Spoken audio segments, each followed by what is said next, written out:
Welcome to House Blood, where strangers are family.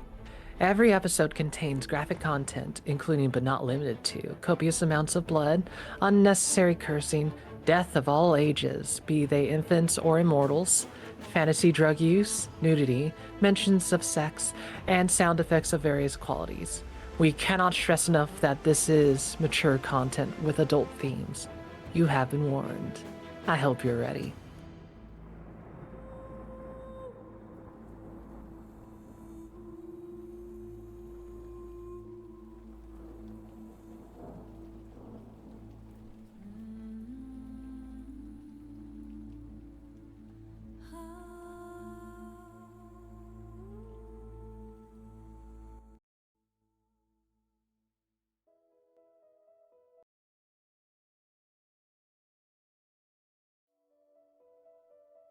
All right.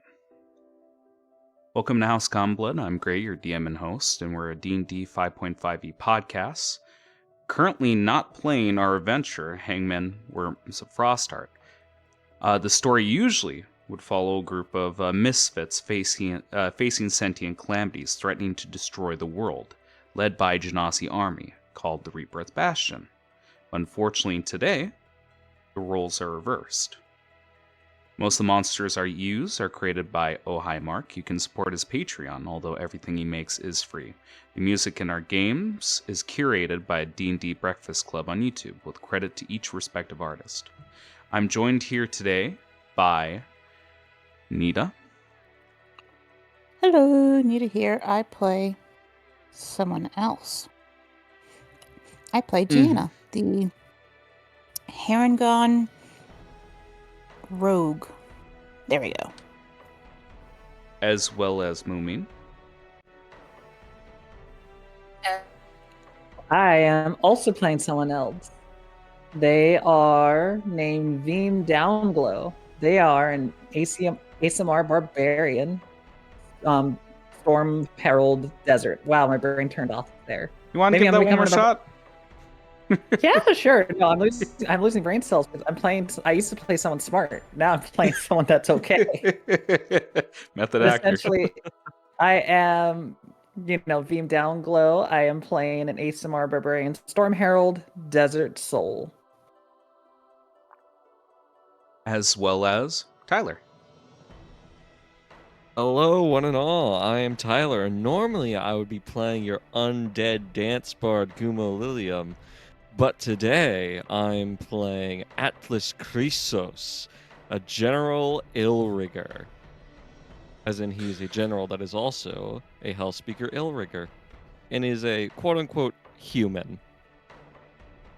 So, today we're down a couple players, and to make up for playing a session, we are going to do a one-shot. This one, if you look at the title, is called The Sarcophagus of CordeRosa. And our players are going to be playing as a part of the Rebirth Bastion. And we're going to be starting off with the scene here to establish everything. Let me change the music and let's just dive right in.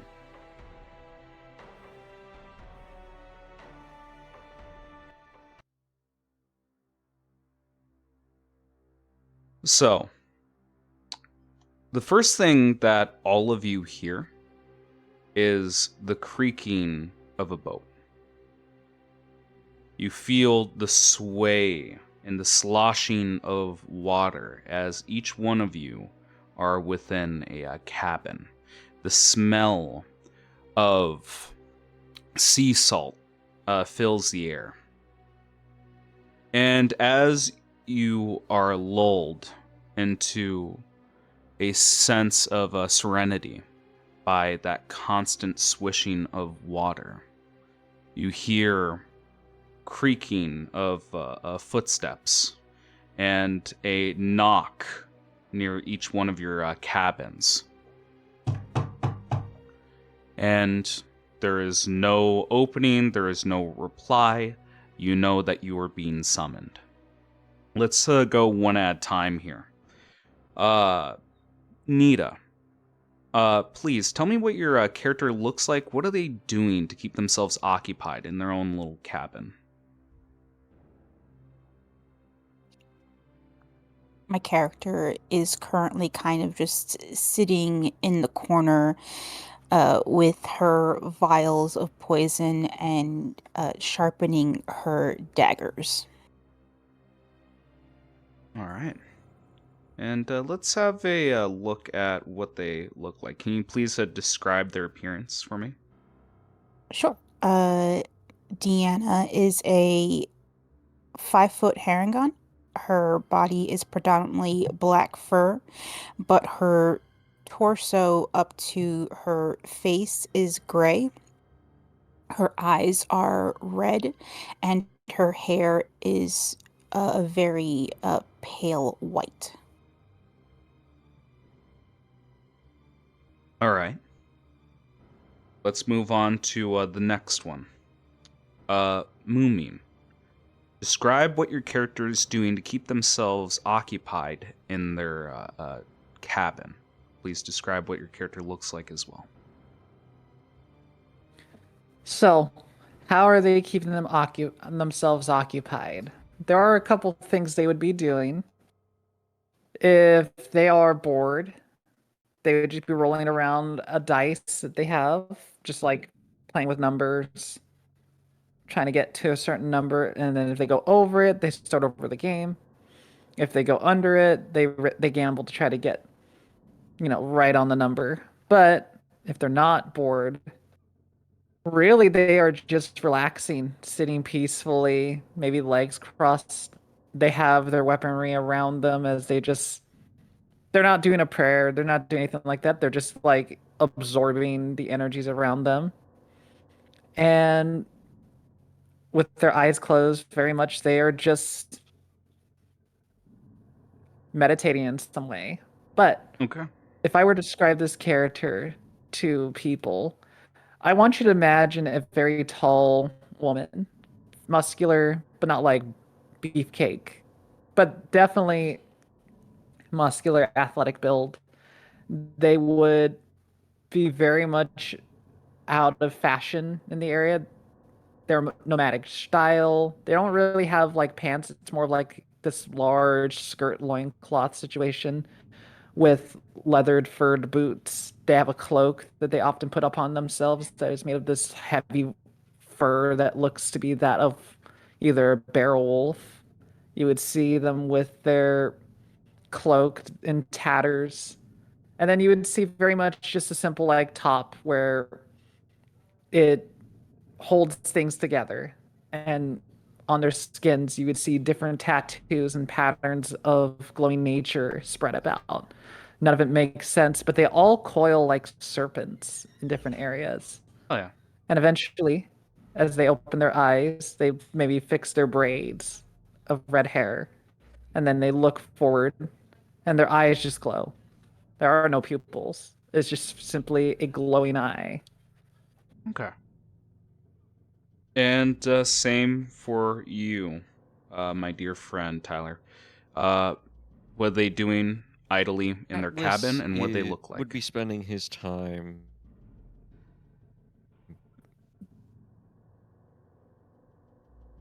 He's he looks like a fairly typical human, probably underneath obviously all the armor and the terrifying helmet.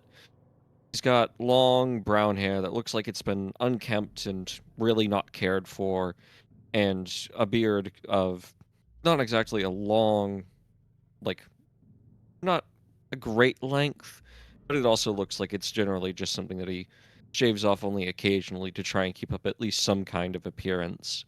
And he spends most of his time in the cabin either polishing his warhammer that pulses with heat like like it has a beating heart in the core of it, or sitting staring at the helmet that he keeps in his hands, looking back at his reflection and waiting for his next move. Oh yeah. All right. You all make your way up, and there is a fourth individual in your group. You walk past their room. They are fully cloaked in a black ceremonial cloak, and they have 2 glowing orange eyes underneath the hood. You can't even make out their face. I'll show you what they look like as well.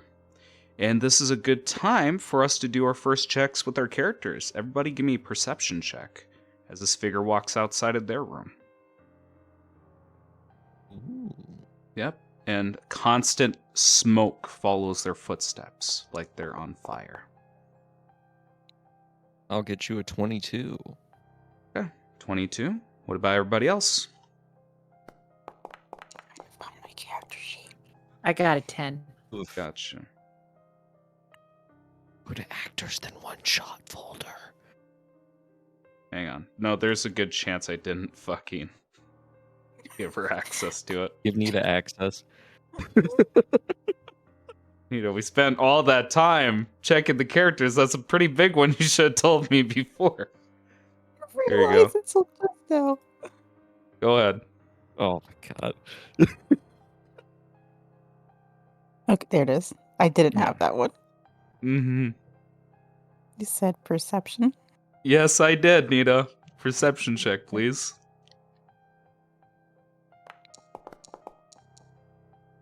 Oh god.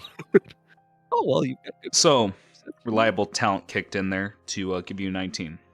So, Atlas and Diana. I believe that's how you're pronouncing the name, right? Diana? Yep. Okay. As you pass this cloaked figure's room, you see something strange. First of all, you see no bed, but you do see that the cabin is filled with this black soil. And within this soil, you see mushrooms that are being grown that have caps that have the visage of a demon's face. I'm going to allow each of you to choose one of the following. You may do a nature check on the soil or the mushroom. You cannot do both. You have to choose one or the other for each one of you. And if you don't have proficiency in nature? I will allow it for this one. I'm allowing this check just because you've seen it. Alright. I'll give you a +0 nature on the mushrooms. Mm-hmm. Are we each rolling nature? Or just one of us? Each one of you is Each. rolling nature. We can choose which one either were you- the soil well, or the mushrooms to investigate. You Oh, I didn't see. I declare. understand You now. didn't declare what you're focusing on, Tyler. Oh, I'm gonna go I for said mushrooms, Gray. Oh. Mushroom. Okay. I said the mushrooms. mushrooms. I got you. Okay, and Luya? Not Luya. I too would Diana. go mushrooms only because I Yep. want a mushroom joke out of this. Mm-hmm. I will look at the dirt. You cannot. I'm not going to allow the check for you because you didn't see it. Oh, thank you for letting me know. Disappointing. Look at that 19. Yeah. And You got the highest of us. Diana, Mm-hmm. you think this might be a drug that you've heard of before? Possibly mindfuck, but you're not sure. Something isn't clicking right with you. But yes, the door closes with a click. And perhaps later, you guys may, if you're discussing amongst yourselves, you may be allowed one more check. But for now, you guys all go forward and climb up the stairs. Tyler, we're going to do a little bit of collaborative storytelling here. What do you think the weather is at night in this gulf that you find yourselves in? Ooh, we're in a gulf. Yeah. I have And it to is imagine that, based off the mountains and the large kind of beginning of a sea here, that it's actually generally rather stormy at night. Not perhaps fully like typhoons and like large high tides, but almost certainly almost always a constant drizzle of some kind. Yeah, drizzle, and perhaps we see like the glow of pink lightning behind clouds, but you don't hear the thunder. You don't see the lightning streaks. You just see the light glow of pink within the clouds. But it is drizzling. Nita, why don't you tell me a little bit about what the city looks like at night as you guys climb the stairs? Like, give me, don't go too crazy. Just give me paint a small scene for me. Well, it's hard because I know what it should look like from Mhm. Aluya's standpoint, Yep. and her living there. Um, so I suppose, 'cause technically they have good weather there. You would think it's Mhm. hot, but it's not. Um, so you said right now it's probably drizzling at this time? Just a little drizzle. Okay. You could, at certain moments, because it's past the temple that you can see, as the clouds kind of start to separate. There's just so many stars in the sky, and they just shine so brightly. And with each of the stars, you get enough light that comes down, and you can actually see little peaks of streaks just hit the forest in little bits. So you can see just little hints of blue here and there. Mhm. And the city itself, like, what does the architecture look like? What maybe even like what kind of activities will we see at night? Nighttime, you would think it would be more quiet, but it actually becomes a bit more lively. Kind of has a night market feel. Yep. People are still out and about. You can still hear the dock workers working, the ships coming in and out of the harbor.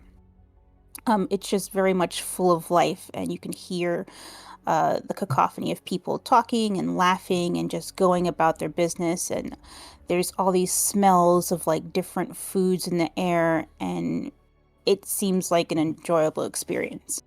Okay. So, And kind of like Venice at the height of its power. Yeah. that'd be good. Yeah, that's a good comparison. I've been thinking of like a Italy in my mind whenever we talk about this, just because it's a coastal city that's on a what the hell is it called? On a slope. It's like a layered like cake, and Mhm. so the dividing portions actually have canals running through it Oh yeah. that you can kind of like take down. Mhm. Well, that's Okay. absolutely Venice. Yeah. A lot like Venice.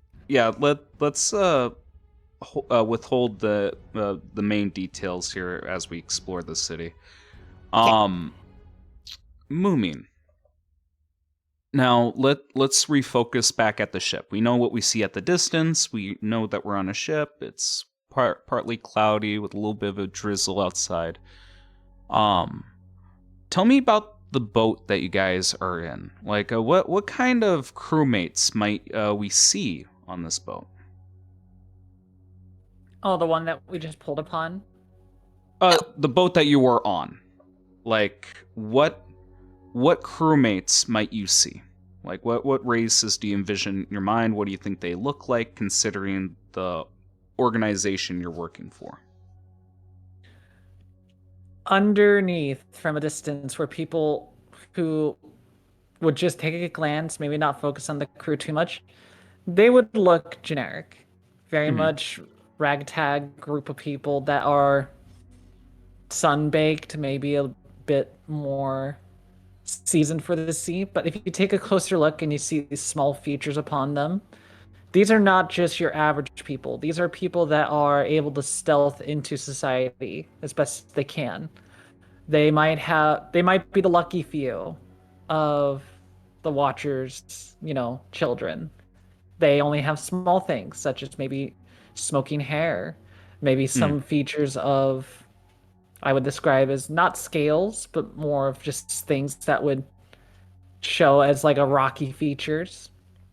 You could see maybe some that are, it looks like they're a tan, but really is the color of dirt. Maybe if you see one that is a slightly hue of blue, So they wear fake horns to make themselves look more like a tiefling or devilish creature over a genasi. Okay. I like that. I like that a lot. All right. So we have a clear idea of what the ship looks like. But you guys keep traveling up and up the stairs, and you eventually reach the captain's quarters. The person that knocked on your door. And I need to ask you, considering your characters, who's the first person to arrive at the door, and who interacts with them? I'd say Atlas is probably the first to arrive. Would anyone else feel otherwise? No. All you boo. All right. Yeah. Atlas would probably be the first to arrive then. He'd Okay. probably wait for the others and then open the door. Okay, you just open the door. Yeah. Yeah, I think so. Unless anybody else would like to take over. Nope. No. Okay. So you open up the door, and as you do so, you hear a older voice. You hear an older voice that scolds you. How many times do I have to tell you? Knock!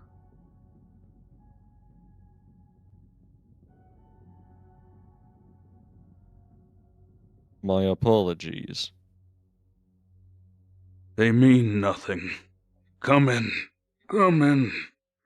And within the darkness, both hands planted on his desk with a map of CordeRosa unfurled, we see starlight spilling in and revealing the face of your handler.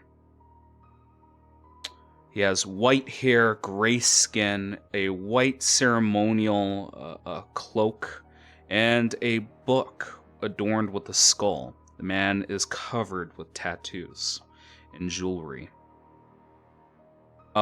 He has a thick brow and a broad nose. You know this man as Pyrrhus Levin. He is a priest of Siam. Again, strange considering your location, because the main worship around in this area is towards Aeolus. He motions you all to come in. Come here. We have to get to work.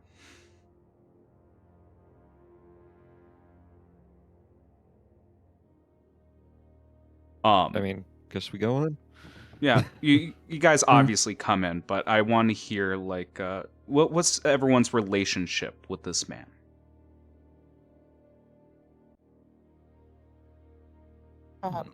Just strictly for Deanna. It's just strictly a job thing, so it's not like she has any formalities with him. It's like, just give me the job, let me do it, I'll come back and report. So she's just kind of waiting for her next set of orders.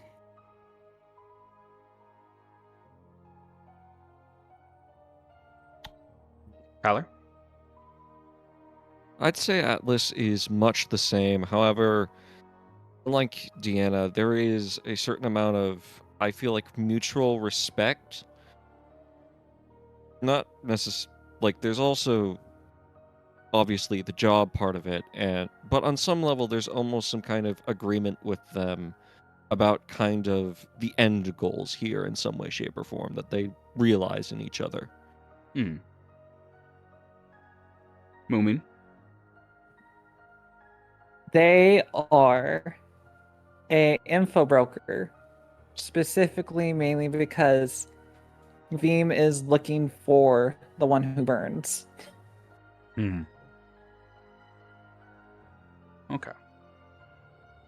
So, as you guys come around the desk, you see the layout of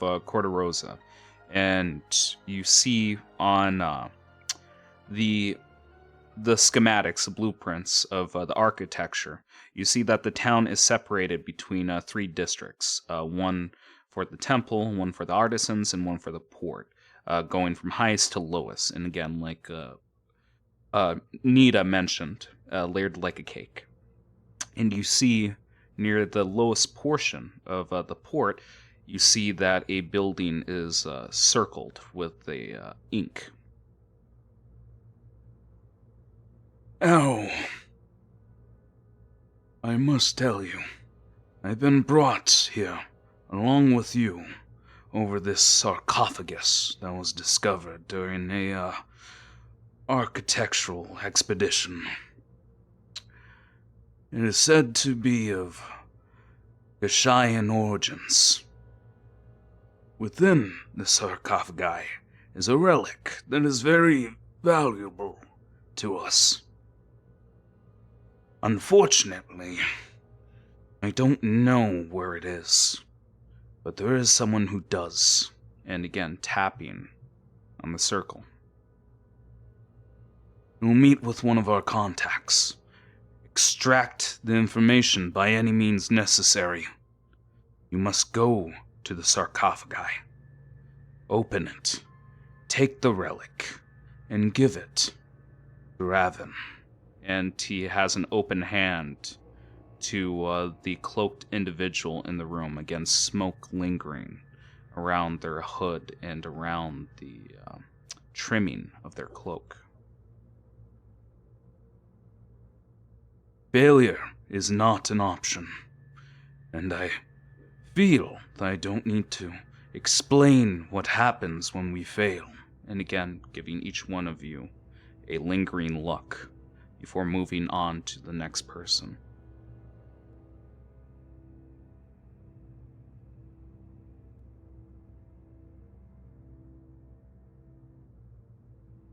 At this moment, I am going to pause once more. Does your characters have anything to say or any visible reactions to the information thus far? Any questions? Just out of character, did he mention what our contact is supposed to look like? No, he did not. He just said they're going to Okay. be in this location.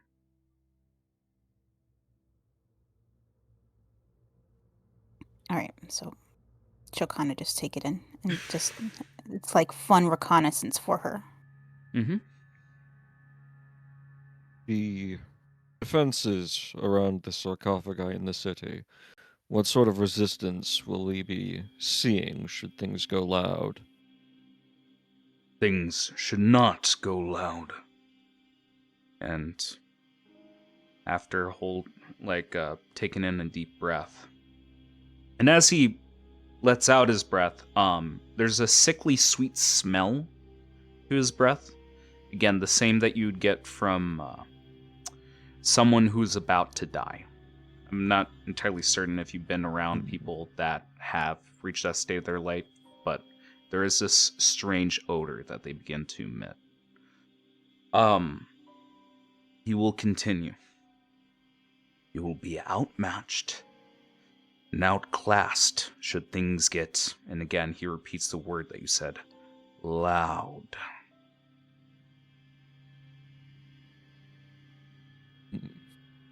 Unfortunate.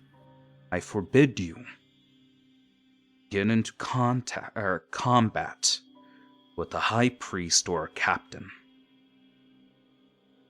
We want to succeed by any means necessary. Neutralize targets and get to your goal. You'll be able to recognize the rank by what they're wearing. For a priest, you're looking for pale salmon vestments. Captain, full rose gold armor. Should you see this, do not initiate combat. You are to evade. You are to move forward. Do I make myself clear? Indeed. Right.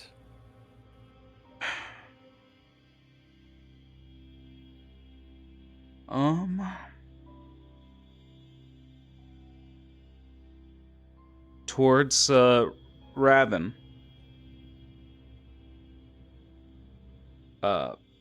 Pyrus pulls out a burlap sack that is tied tight with twine and moves it across his desk towards him.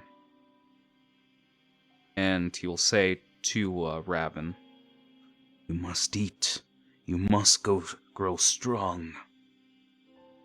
Consume before you put on the mask." And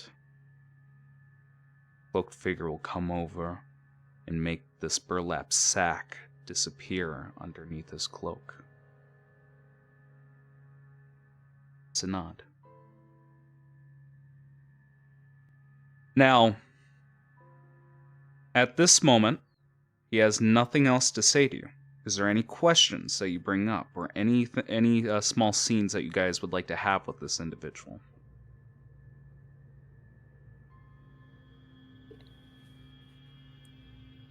No, not for Deanna. Mm-hmm. We've already gotten all the info Atlas believes they need. Okay.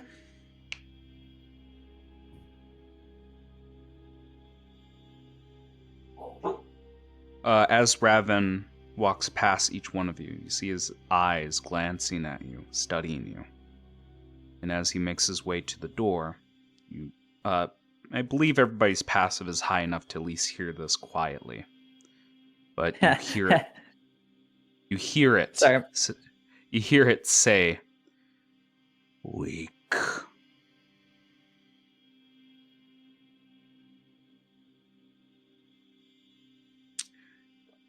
And you guys move on. You guys take what's the small boat on a boat called? Starts with Skiff? D. Yeah, skiff might A be the right dinghy? word. There we go. Dinghy. You guys take a dinghy. And you make your way to the port. Now, again, we're doing a one shot here, but I still want to give a little bit of life to the city whenever we can. So we're gonna play a small game here, and it's gonna be really quick, just like what we did earlier with the describing the environment and setting the scene here. We're gonna talk about what kind of challenge you guys face getting from the boat over to the warehouse. So keep that in mind. We're all building towards this warehouse. Nita, this is your city, so I'm gonna start off with you. Why don't you tell me a threat or a challenge you guys would face from going from a dinghy to this warehouse in the port city? Depending on which side of the port they're in, they might be in Gretton territory, Yep. or find one of the other large fish, because they're odd. Think like One Piece, the Sea Kings. They're like turtles that have giraffe necks. They're extremely huge, but the biggest threat would be the Gretton crabs. Okay. So we say like perhaps this is an obstacle or a challenge that you guys are gonna face. So with that in mind, Tyler, imagine these colossal crabs, a similar threat to say like a kraken in Legend. How would this become worse? I imagine with a giant crab that, with the water being their home and all, that they almost certainly have some kind of way of dragging boats, probably, and other things in the water towards them. Maybe kind of like, what's that specific kind of like a crab? The ones with like the big arms that like shoot Yeah. like closed really fast and fire off bullets of like Oh, water and air. You're thinking, Okay. not you're not thinking crab. That's a mantis. Shrimp. Mantis. Oh, shrimp. mantis shrimp. Yeah. Yeah. Yeah, those things are Yeah, fucking mantis shrimp. terrifying. Just so you know, Yeah, I have. Yep, so go ahead. what a Gretton crab looks like, it pretty much looks like a giant crab, but it has legs, but it also has like this very long eel tail that it can use to propel itself in the water Ooh. like a bullet. Oh, yeah. I imagine it could also probably then use that to create like mini like tidal pools then, Yeah. probably Yeah, to suck makes things sense. towards it. Okay. So you're saying that And we'll it go with that. creates a whirlpool or a vortex within the water to draw you in. Yeah. All right. I like Mhm. that. So as you guys are in the middle of the night, under a cloudy sky with a light drizzle coming down, under the shadows, you guys are in this dinghy.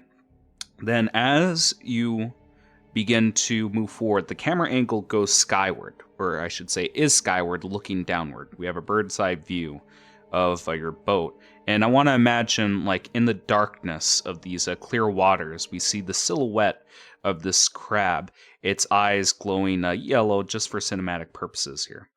And as you guys are going forward, the water begins to sink, a vortex starts to form, and you guys begin to go around in circles, eventually like getting close to reaching the center. With that in mind, Moo, what would you say Mhm. is the consequences of everything that happened so far? Now keep in mind, consequences is a neutral term, good or bad. How does this resolve with a consequence? Essentially, if you were to escape this situation, It can go either way. I'm asking, how does it resolve with a consequence? often, if I were to pick a consequence, often I think the worst thing that could happen to some people is losing vital things to their repertoire. It Okay. could be like equipment, it could be various tools that they like to have at hand, Okay. but that's not the only consequence. Let's say someone Mhm. had nothing. Let's say someone had only the shirt on their back. Okay. I never just said you lose something physical. All right. Okay. It can be something mental or metaphysical or even just beyond that. It depends how much it takes. It depends how much it wants you. Okay. All right. So yeah, you guys lose something, and I got a good idea of what gets lost here. So, how does the boat either get destroyed or get out of this situation? How does that resolve? Sorry, I'm trying to type. We could brute force our way out through, say, like the oars. We could just Okay. kill the crab.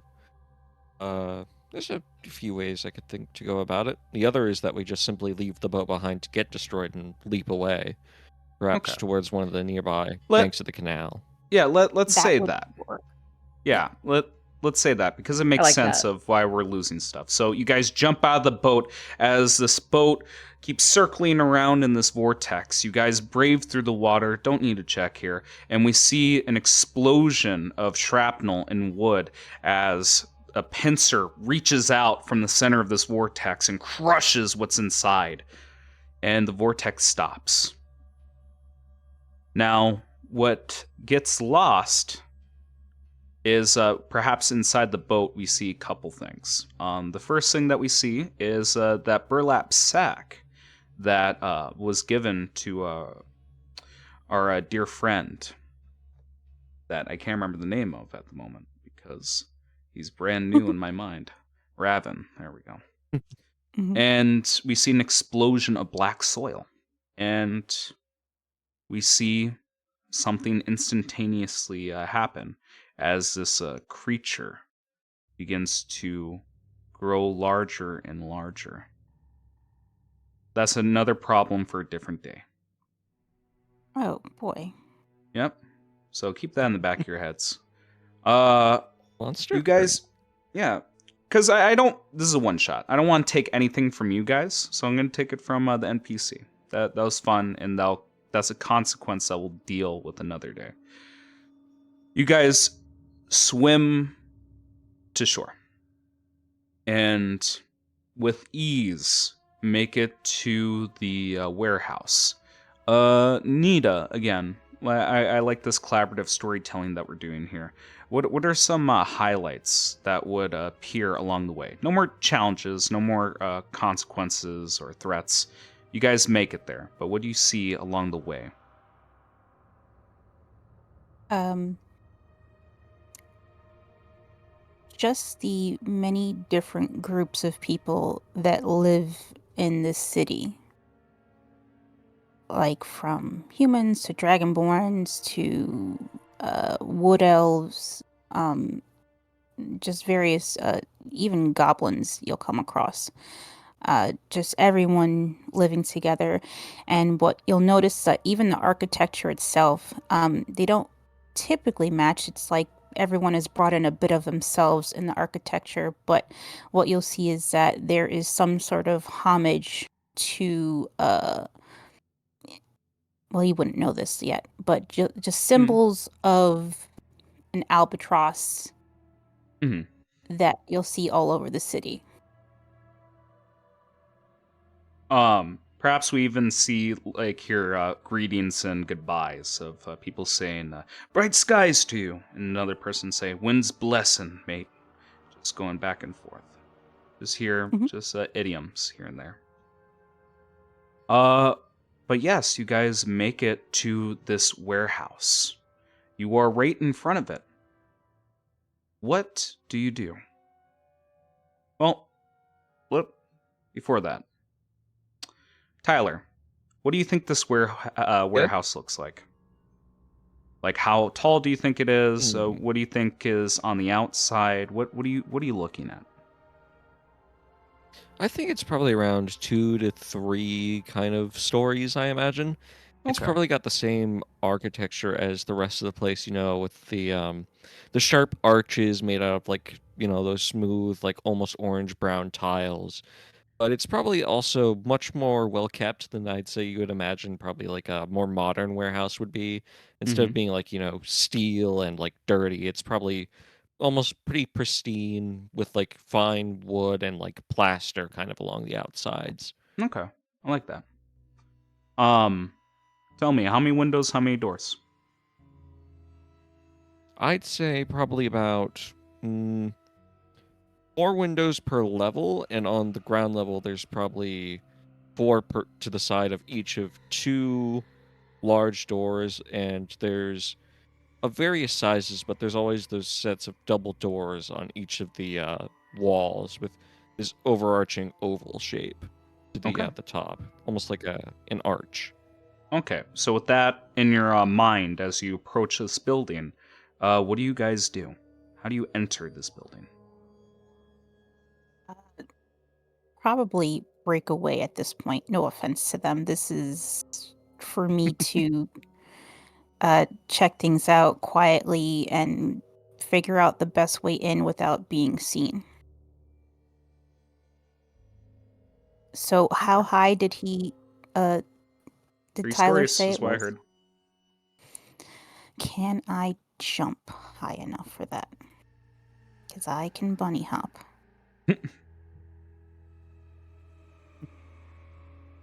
Playing CS:GO. Where's my features and traits? Features. Hmm.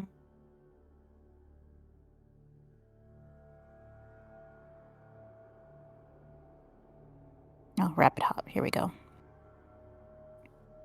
I can jump a number of feet equal to 5 times my proficiency bonus. Okay. 20? I believe so, because Right, PB4, so yeah, 20. Well, I'd say each story is about 10 feet. I believe that's typical architecture, isn't it? That's the separation between the story. yeah. So Around there. she'll jump towards the second story and Yeah. try and peer through a window. Okay. Give me. Well, actually, what's your minimum roll with doing acrobatics? 14, my minimum. 14. We'll Mhm. make it anyways. Yeah. Make me in Okay. acrobatics. The failure is you're gonna fall down if you don't grab onto something. Okay. Okay, awesome. It was a DC There- 15. That's a 30. Nice. You grab on. Beautiful. You look inside, and with this particular level, you see that there are would be on the second level of a storehouse. I'm gonna imagine more of a catwalk is what you're looking at, and you see stacks of crates from the first level, stacked so high that it reaches this level as well. What do you do? I am looking for either a window or a door that I could get them in without being seen, whether it's through the back or the side. Okay. And if I can use the boxes as extra coverage, that kind of is what she would go for. Yeah, you can totally do that. Give me a investigation check. And you are at a window right now, so that's something that you can do. Okay. Oh boy, Let's have a look investigation. inside this building.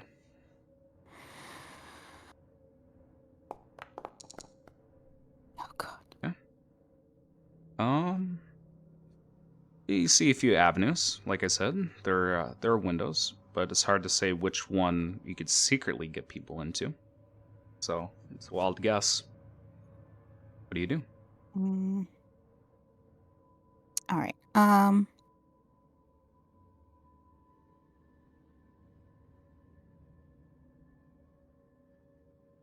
Because of all the boxes and stuff, so she might not be able to sneak them in, but she might be able to get in there herself Okay. and have them positioned in different locations, especially someone in big clanking armor.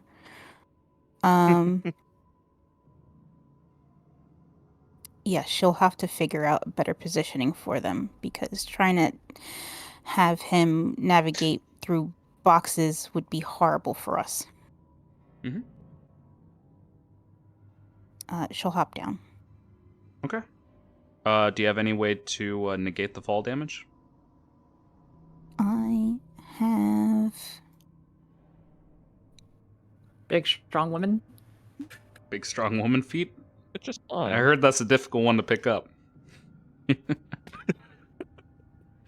Well, I mean, there's two different ways you take that wording there, Gray.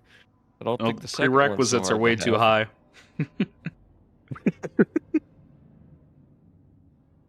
Doesn't Give me sound a like you do. second. So no feet? My rapid hop.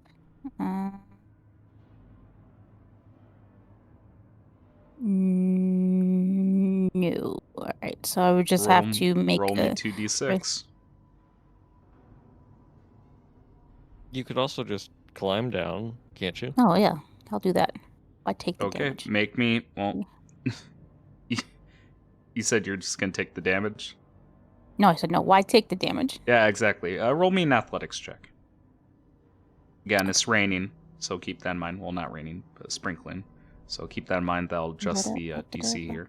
Thank you, Tyler. Yay. Hey, your choice, not mine. I can make the save. I think I have advantage, but I have to go check that again. Mm-hmm. Oh, it's not a save. It's an athletics check. Oh, it's check. Yep. Check mix.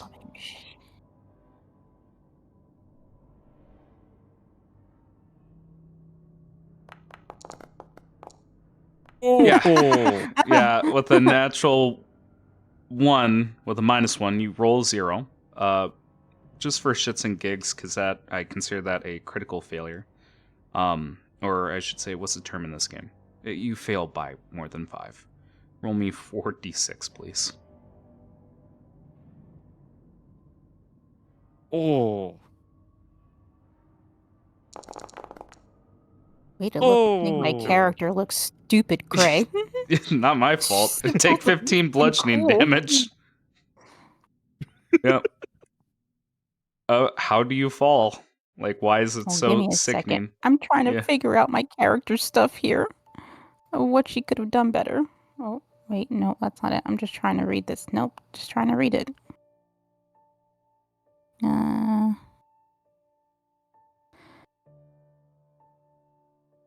That's a proficiency to your initiative and proficiency with perception. I'm surprised it would just let you jump 20 feet and not negate the fall damage. No, Yeah. the point is to do long jumps, not high jumps. And if you do a high jump in Oh. this situation, you want to grab onto something. You don't defy gravity. You can just do extra leaps here. Describe your All right. fall so we can move on. Just nothing. She grabs onto the rope, she slips down, and she falls on her ass. She kind of looks back, shakes it off. Okay. Keeps going. How do you guys enter the building? Oh, Well, are that's there right. any workers out and about this time of night? You don't see any workers for this building, but there's still people in the distance. Okay. So Well, then I won't there's need to no turn my way real past. way of getting you inside without being noticed. Mostly directing it fine. to Atlas, is it? Yep. That's fine. If there's anyone in there, I can almost definitely figure out a way around whoever might come to investigate. I might not seem it, but I can be quite the charmer when necessary. Stay towards the backside. Less activity there, more to hide from.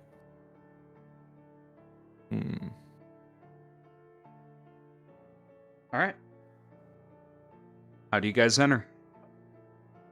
I would go towards the other side where I saw. I'll take one of the windows or Yep. even the doors, and I'll use my thieves' tools to kind of get my way through.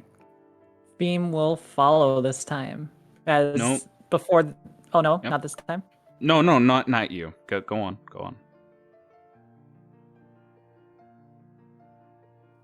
Basically, though, I was just gonna gesture to Atlas, like with their fingers, being like tiptoeing with their fingers, and Okay. pointing to essentially following our little rabbit friend. Okay. I'll try. Liana, as you Mhm. try to interact with the door, no need for a check. It's unlocked.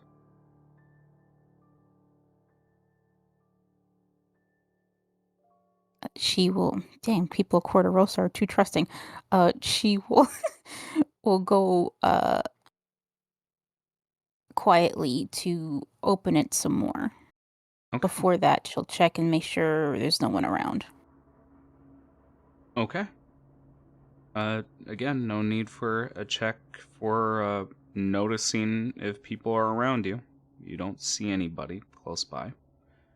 Open the door. What do you do? I will take the path, keeping close to crates and using them for cover. Okay. So you enter the building. Make me a dexterity saving throw. As your foot hits a wire. I have. Is it advantage with these? Did I just read that? Jesus. Should have read your character sheet. I didn't know we were doing a one shot today. I thought we were going back Yeah. into. Yeah, I know it. I always like to make a playbook for Let's my be characters. gray. Where is you?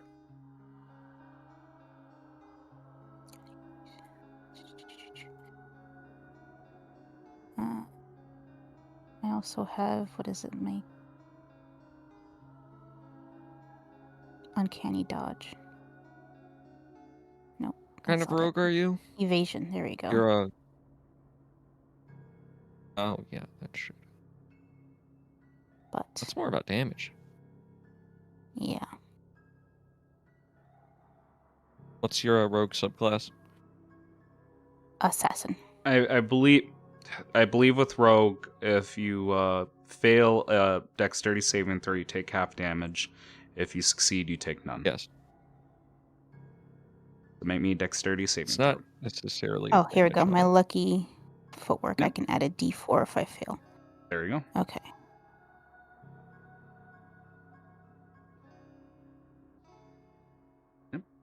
Best person for this to happen to. Mm-hmm. Now what? I didn't see the roll. Tell me. Oh, it's 25. 25? All right. With that, you successfully evade.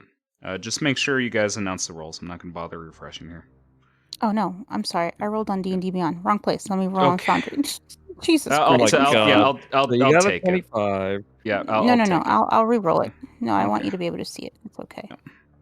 Technically, you could, but I want it to go on the thing. Go on the thing. Uh, here we go. No. Okay. You succeed. As you see 2 javelins get thrust downward, and there's a light sparking within them, like it's infused with electricity. You see half of it was piercing, the other half was lightning, as they Mhm. look to skewer somebody. And as you look inside, you see the reason why the door was unlocked. As you see blood-slicken crates and even doors and bodies strewn about. They all have holes within their bodies, and their throats are open.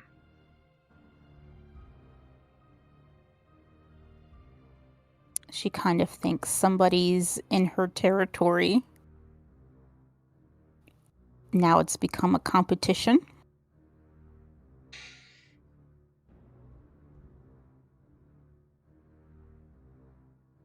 You hear echoing through the warehouse.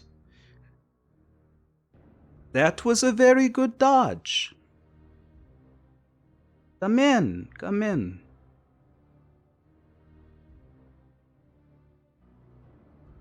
She'll look towards Theme. There's someone else in here.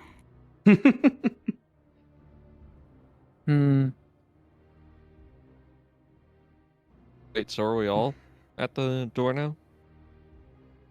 No, you would have been somewhere else to stay out of the way. Essentially, Veems just lets the rabbit walk into danger and then follows the safe path. Yeah.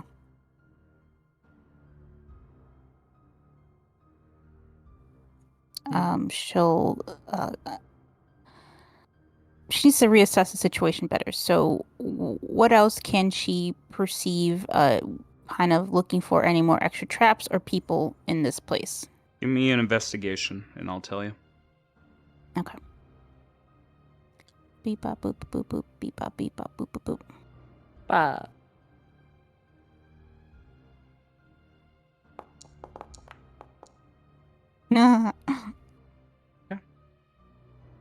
19. So as Okay. you look around, you see each one of the windows and doors have traps on them. Very similar traps with the javelins. And towards any individual that you notice, you see a doll that is sitting on a crate. And for a moment, you think it's just a toy. And then you just see it, what the hell is it called? Kicking its legs in the air. You know what I'm talking about? Doing the slight sway. Yeah. Yep, it has pigtails. It's wearing a salmon pink dress. And it has similarly colored hair. For your reference, it has a striking image of Aluya. Oh, God. Weird. Okay. Mm-hmm. Pretty. Do you all enter? Oh, yeah, I'm going to enter. I've seen the traps. There's dead people.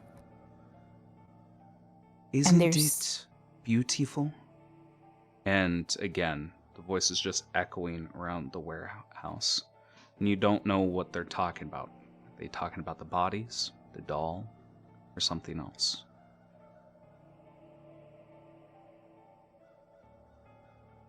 Is this your handiwork?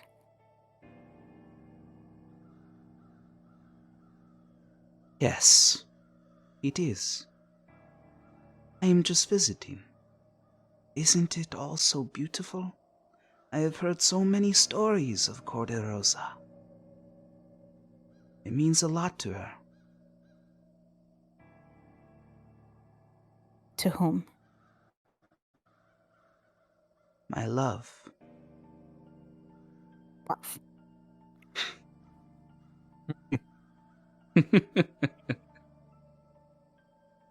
Um. Red flag.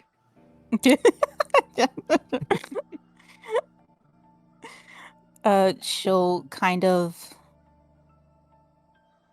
look past it and she'll say, "State your business here." Like I said, I am just visiting. And I need to find a gift. I was wondering, could you help me get this gift? No. That is unfortunate. And It's like you the see, gift you would see be the the same thing we're looking for. you see the doll's head turn towards you. Ray, while they're in the building, would it be all right if I started setting up a spell? One more time. Because I don't know what's going on here. So I don't know what's going on in the building, and I've been kept on the outside. Is it all right if I start casting a spell from my cube to make sure that ahead. things go less wrong? Yeah, all right, go then ahead. I'd like to set up Mordekainen's private sanctum Okay. around the entire building. Okay. Let me see. Sound cannot pass. Barrier sensors created by divination. Creatures cannot be targeted by divination. Cannot teleport out of the warded area. And planar travel is blocked within the warded area. Good move. How long does it take to cast? So you 10 take minutes. 10 minutes. Okay. I'll keep that in mind. Since they are... Yeah, since they're in there and all this is going on, I figured it'd be smart to do something at least. Yeah. So I have a visual in my head. Atlas is outside and the other two girls are inside. Is that correct, Moo? Correct. Okay. Yeah, so please, invite yourself, Moo, to interact with this individual as well. And I believe, Aluya, you said no, you're not going to help. Yeah, because it would seem that he's whatever is there probably looking for the same thing they are. Then, I am sorry. You are by yourself then. And the voice goes quiet.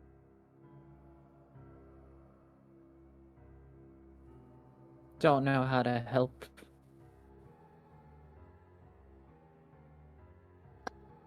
All right. Hello. If it's going quiet, then she has to focus on the mission. So, in this warehouse, we're supposed to Meet a contact. Find the sarcophagus. Oh, Well, meet a contact. That will tell you the Jesus, I forgot location about that part. of the sarcophagus. That's very important here. Oh God, might that's be just dead. out of character. That I forgot about the contact. No, if you want, again, you didn't burn any bridges yet. All right. So if we can just take a step back. Yeah. If that's okay. Go ahead. If they're going to ask about the gift, I'll ask them what they're looking for. Every time she talks, you just nothing on her face. Yeah. No grins, no eye squints. You get nothing. Okay. So, what do you say in response to this gift? So Or they at least asked. the request. Yeah. A big, Can you get me a tower. gift?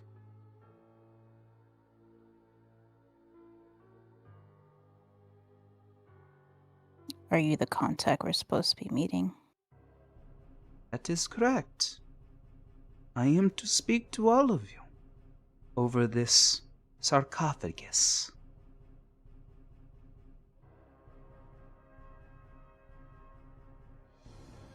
This is the location of the sarcophagus here. I will not tell you yet. I need a gift. What is the gift you seek? You see, my beloved, she is fond of a dwarf. This dwarf is guarding this sarcophagus. I wish for his doll and his head. Could you bring it to me?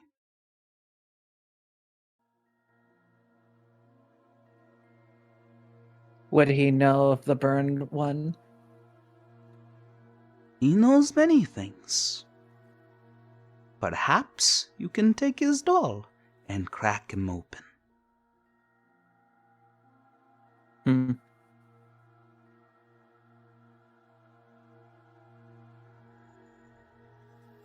Describe the dwarf and what they're wearing. And we'll all look at it together.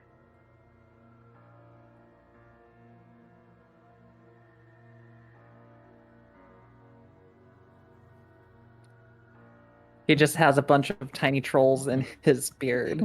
Yeah, that's what I that'll be remember. the added detail. But the man's wearing more regular clothes nowadays.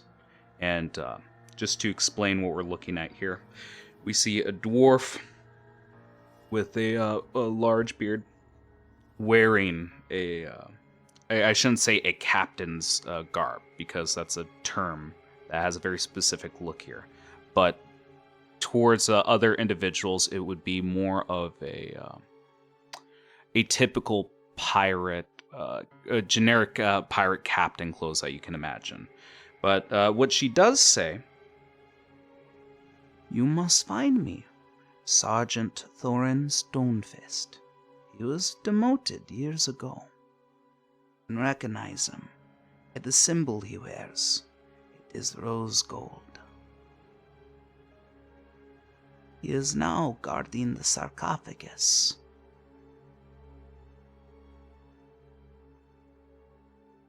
It's simple. Approach him and cut his throat. And please, if possible, I would like for you to leave a doll for him. and again, you see that the artifact of the visage of Luya, I shouldn't say artifact, the doll with the visage of Luya, again, just swaying her legs, bobbing her head back and forth. It's a porcelain doll. Just because the art doesn't quite reflect the individual itself, Nina, could you give me a little bit more detail on this individual? On Yes, Thorin. Stonefist. Yep. Give me a sec. I've got it. Because this is technically Moo was Mhm. allowed to. Oh yeah, be creative we with let him. her. Yeah, that's cool. I gave him the name and his Yep. race, but she was allowed to make him how she pleased. Yep. Yeah, I tried to get the dolls in the beard, and it's like, no, this isn't looking good. Okay, Yeah. I have. He was Lieutenant Stonefist, Thorin Stonefist, a male dwarf. He is a loyal and dedicated leader. He is always willing to put his needs of his people first, and he's always willing to fight for what he believes in. He's a skilled diplomat who is able to negotiate with other races in order to achieve peace. And then the best thing was that, Moo put it as he's always has these wooden troll figurines that he actually carves himself in his beard. Yep. Okay. You get that description. we're looking at the picture. You know who the mark is. Raven strides past the both of you, and it will say in its guttural voice, "Come out, coward. Face the light." And as it says that, smoke bursts from underneath its cloak and consumes the room. And much like, have you guys ever seen spy movies with invisible lasers and shit? Where you do smoke to see the lasers? You see that the smoke envelops like a invisible figure that's not too far away from where the doll is. It's a feminine figure in armor with the spear, and you see her head turning towards the creature.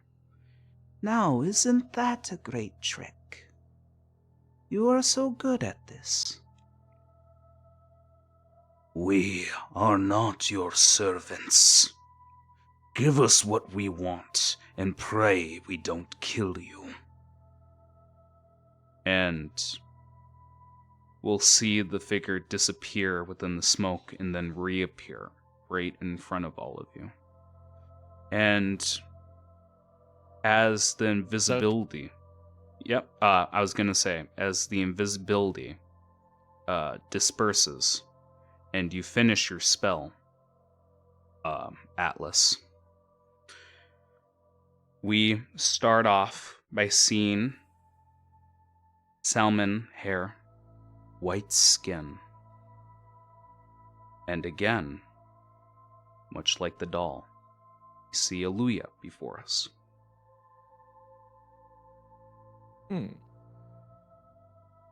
Weird. I got it. Okay. I'm trying to wrap around what's happening right now. I was like, when did this bitch get to do that?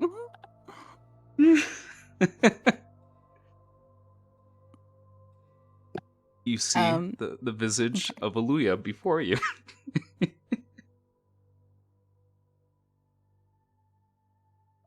It is a pleasure to see all of you. And I hope that you can be kind to me. I can be your friend. We don't need friends. All we need is power. A power I have. I have much of it. And again, the smoke begins to thicken, and we start to see the eyes of this glowing figure. I can give you the world. You can give me this present. And at this point, Raven will say once more, Where is the sarcophagus? In the temple. High, high up. You must be careful. Stone Fist and his privates. They are guarding it. But today is a special day. High Priest Augustine, he is busy. You are free to wander in, to slit throats, to open the box.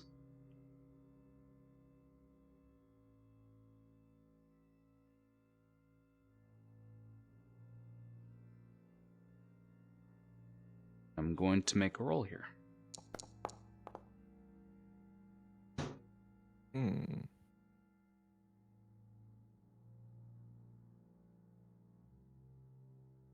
It's at this moment where Aluya begins to cough. And she begins to claw at her throat. Her face starts going red, then blue, then purple over the course of minutes, and eventually she's on the ground, just in the fetal position, and you begin to watch her suffocate and die as Raven just closes a hand like he's choking her. it. I don't want to give it a gender, as it is choking her. And as moments pass, you see the skin and makeup begin to fade to white as you look at a changeling. Wretched thing. You will see Veem just kind of like snap their finger a bit as they see this person choking them. And this person already knows why they're holding them to stop. It's not because they want to be kind, it's because they always will ask the same question of things. And they want to ask the changeling the question.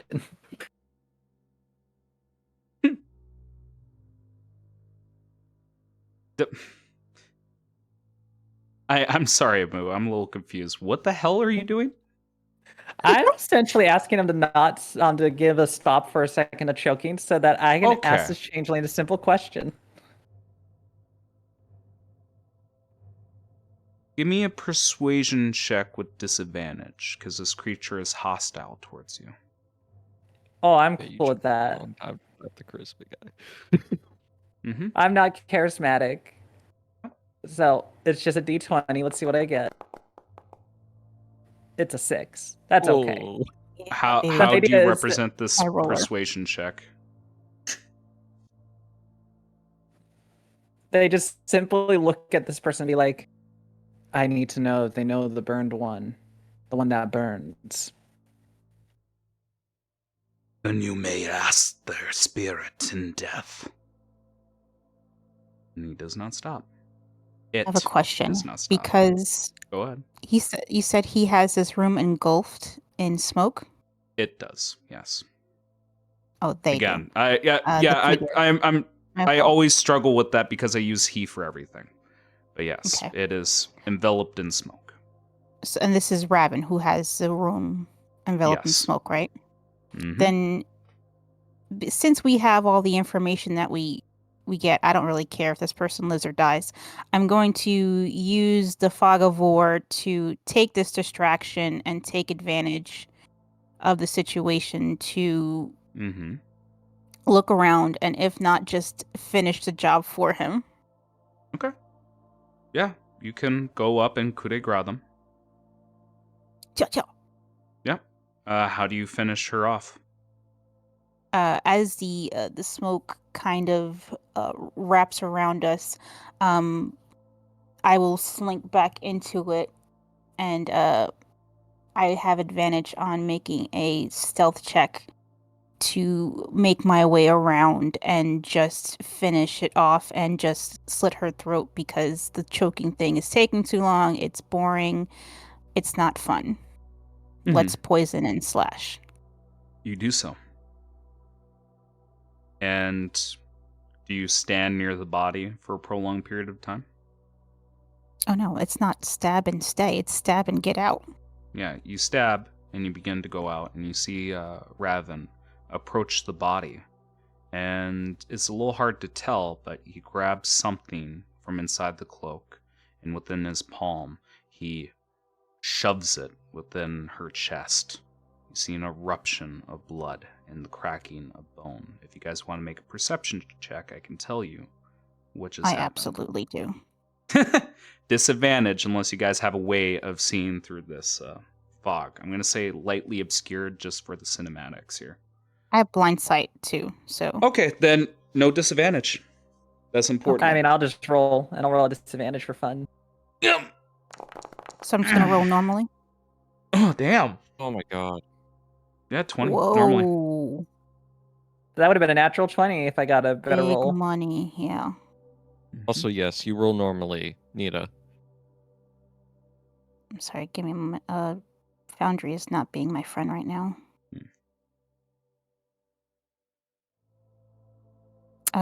Perception or investigation? Which one was it? Perception. Perception. Okay. All right. Both of you see a clump of black dirt, and again, that mushroom with a demon face cap. as it shoves it inside of her body, almost like treating her a vessel as a garden. It shoves its hand and plants the mushroom within the chest. And again, you guys can make another nature check on either the soil or the mushroom. I mean, now that I saw it, might as well look at the, not the mushroom. I will look at the dirt that I couldn't see Okay. before. All right.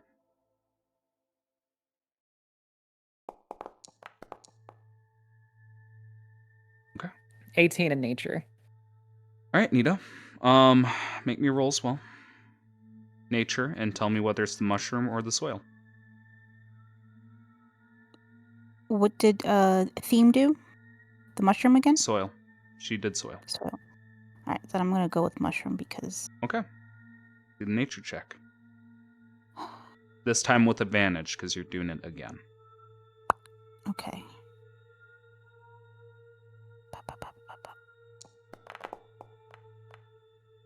Boy, I would have had a nat 1 again. Same roll. Mm-hmm. Big roll, Is there any- baby. Yeah, I was going to say, is there anything you want, or is there anything that you can do to that roll?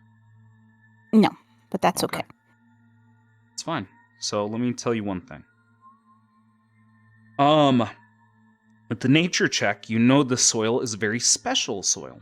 The fertilizer used for this soil is very unique and expensive to get a hold of. This is called dragon soil. Dragon soil occurs when the body of a dragon is buried in the ground, and this is soil from that burial. It has been, as I've told you before, Moomin, it can cause rapid growth. You were using this for your, or I believe, using it for your corpse brew or trying to get some with Seer. What I did is that I used it constantly to create ingredients. So I basically had the ability to make flowers and other things like that. Mm-hmm. And I had them grow in the soil, and that's how I kept making brews and potions rapidly. This is a miraculous, magical soil. Although, again, you couldn't hazard a guess on the mushroom. Like Nita rolled before, the best you guys can assume is it looks like mindfuck. Again, something only Eddie can make.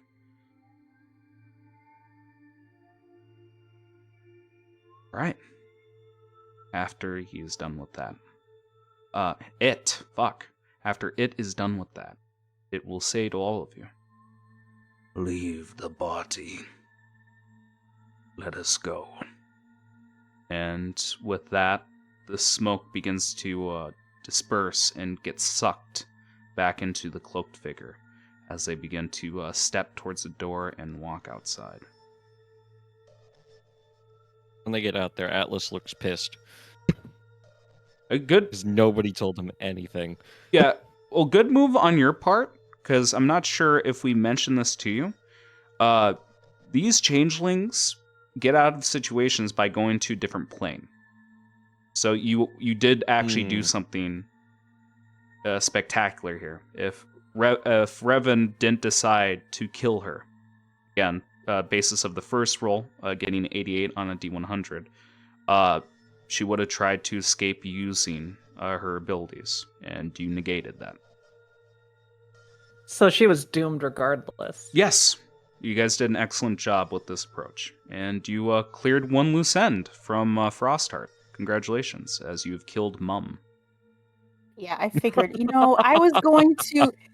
No, honestly, this is what I wanted to do. At some point, if we were going to go to CordeRosa with Oluya, and we find Mum, yeah, Oluya was going to, play it up and seduce her, and then when she was going to kill her, but not tell Seer.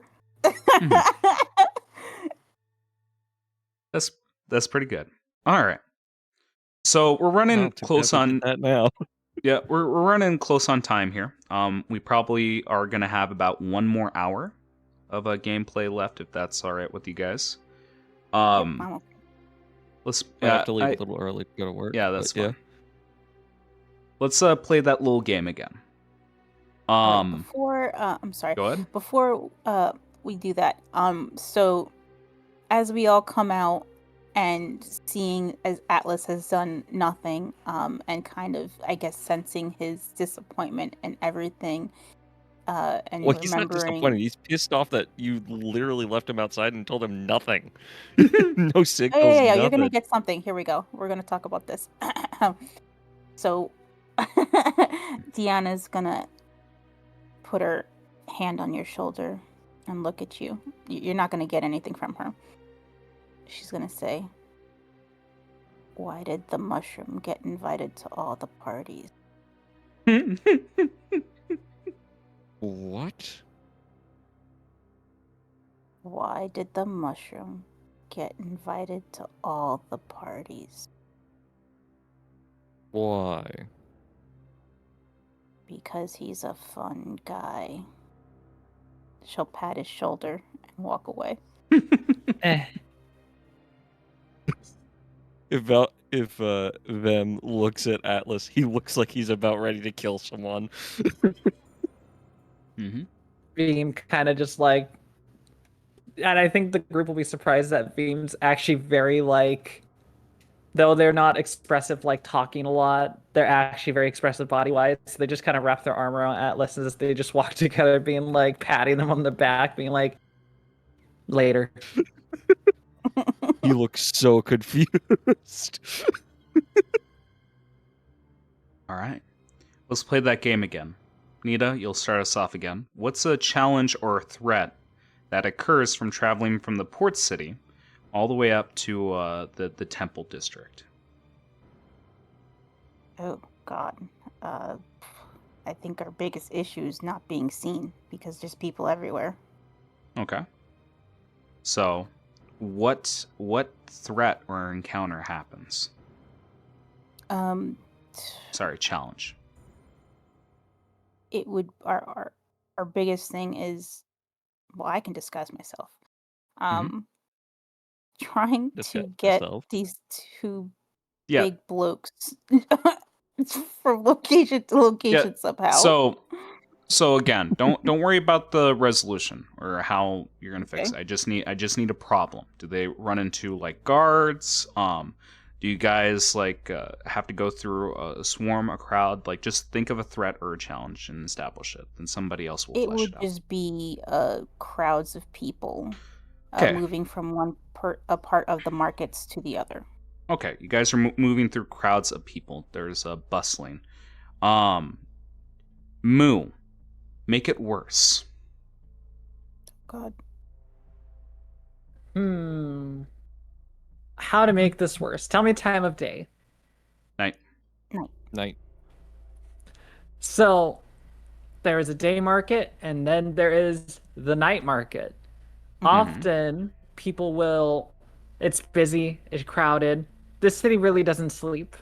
However, what happens in the day does not match what happens at night, where at night you find villainy or people that are of the darker nature residing here. You might find Okay. some things that are being sold that wouldn't be normally sold. And often, even those that police the city do not dare to try to like do their job as much, mainly because of the fact of the danger behind it.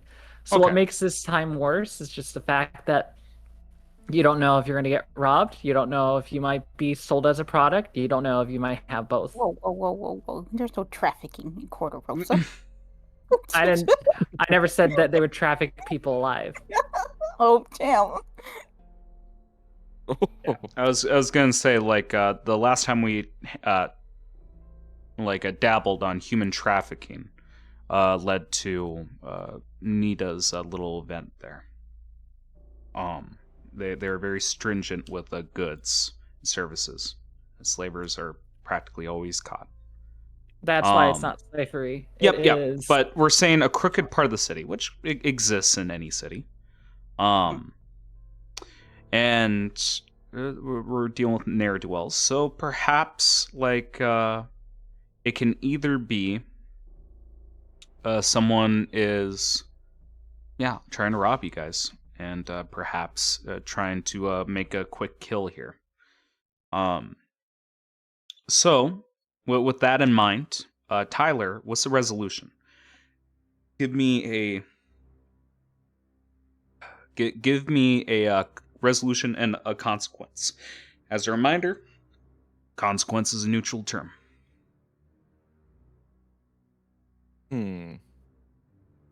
So we're being approached by someone who's trying to either rob and or kill us. Person or people. So Person or keep people. it big. Okay. Yep. Well, I imagine even if it's people that, considering our kind of, our group, the way we're trying to go about this, which is not causing a gigantic scene, we're probably moving throughout kind of the more of the alleyways, Yep. kind of after getting out of the big crowd of people, moving away from the market. And these group of nerdowells see us kind of moving off into the back alleyways and get it in their right mind, even despite seeing how absolutely odd we are. They catch us in a rare moment where they can see us clearly, and they decide to try and jump us in an alleyway. Unfortunately, we're all quite skilled combatants, and we, of course, deal with them as we decide. The consequence of this is, of course, we don't get robbed. The other consequence is, however, that we now have bodies to either leave there and have somebody spot or to hide. Okay. Um, Let me. they're thieves, right? They speak thieves can't. The Thieves are bodies murderers. spoke. Thieves can't. Yes. Okay. Well. And again, just some. Yeah, I understand like the perspective you wanted to do here, but I'm trying to maintain that like we're progressing forward and things are outside of our control. That's why I'm actually leaving the control to you guys to dictate what happens. I think the only thing I'll add on Could have here. talked to raise up. I don't think there's any really good consequence I could think of for that. Well, I think Raven is at fault here. Perhaps you did try to speak to them and it just wanted to keep moving forward and it killed them all. Let's represent the combat really quick here. I'm not going to have any saves or any throws. I'm going to represent the damage from being jumped by 3d10, and I'll apply this to everybody. I mean, I won't lie, I probably did most of the murdering. Yeah. Everyone just apply 11 damage. We're going to bypass this fight just saying it happened, you guys killed them, and you just took a couple injuries here and there. And it was from the first round. They all acted first. All right. We'll say that there are 12 bodies because they would have had to outnumber you. What do you guys do now? There are bodies around you, and within this alley, I want to imagine there's blood slicking walls, and some of the nails from the thieves are pulled off from scratching at the walls as they suffocated. It's brutal.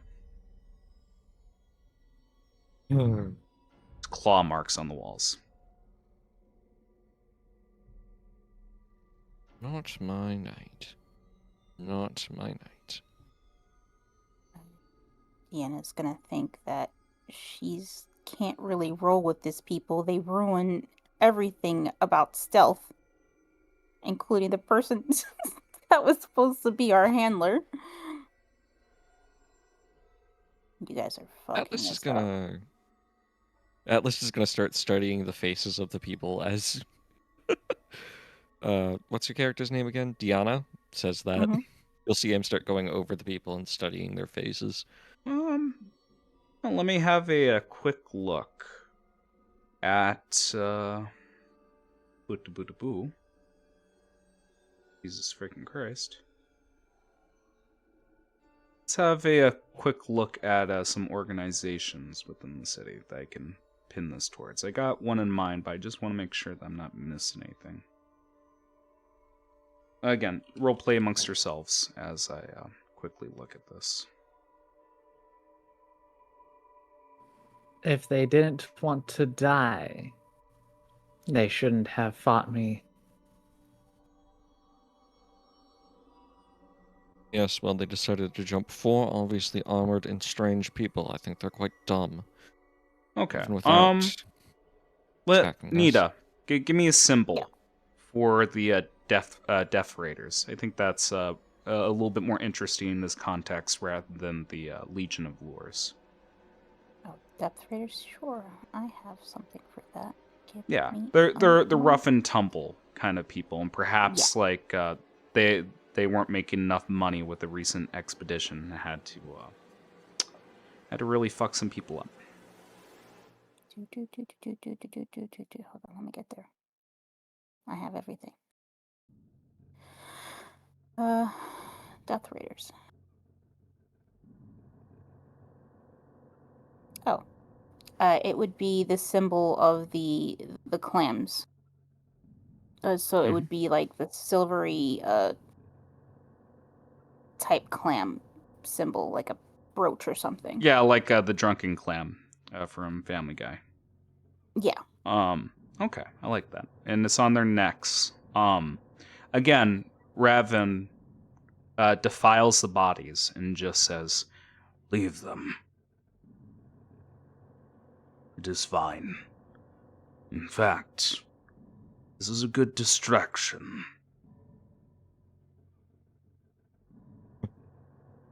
Atlas is going to pull off one of the brooches, study the leader's face Mm-hmm. as best he can, and he's going Yep. to smash it to bits with his hammer. You do so. Well, that will be useful for the future. Mm-hmm. And as you guys linger here, you see that like their fingers begin to twitch. And Raven just leaves you all behind, continuing forward. All right. I'll follow. You guys approach the chapel. And again, Nita, I'm going to draw on you. What do you imagine I shouldn't say chapel, the temple. What do you imagine this temple to look like? I have a picture if I can send it to you guys. I don't know how Yeah. to, though. I think the only prerequisite I have for this is it must at least be 2 stories or more. Oh, it definitely is. Yep. I just need to figure out how to show it to you all. Yep. You use that mind beam of yours. Like, describe it. What are you looking at? So it's beautiful. It's Hmm. a very tall, opulent kind of cathedral-looking building. Its architecture feels very old in style, but it's the outer portions of it are very light in color, and the tops of the peaks of each of them are actually like a pinkish kind of opal sheen to them. Even in this gloomy kind of weather, you can see them shine through. And there's many columns and statues hanging off this building, Mhm. all pretty much depicting their worship towards Aeolus. Oh yeah. Give yourself inspiration. That was a good description. Well, beans. All right. So, you guys approach this building. That is what you see. So, I want you guys to tell me, how do you guys enter the building?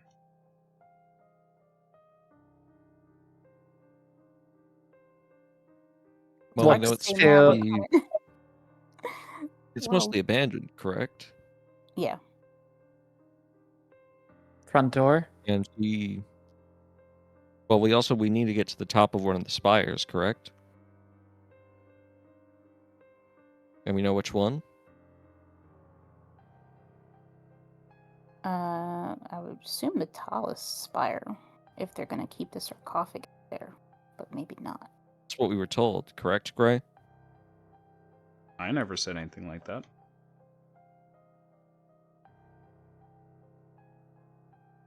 It's just in the temple. Yep. Guarded by Thorfinn. Yep. And a bunch of privates. There's light guarding. ask nicely. Could just let ourselves in. Yes.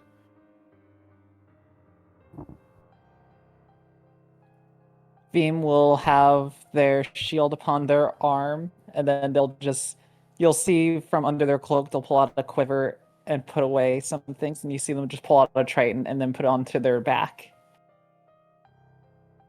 Are any of you capable of climbing or flying?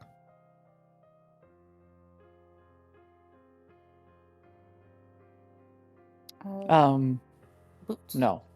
No. I'm good in water.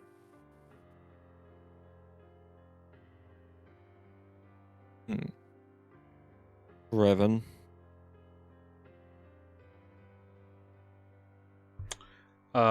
Revan stares at you, then looks towards the building and just says, "This is no challenge for me."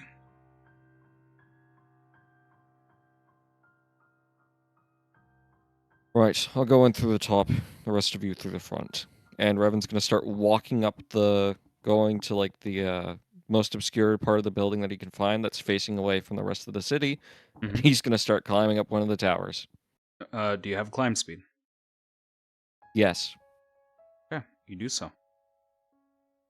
You climb the building, and do you guys actually take his advice and go around, or go through the front door, I should say?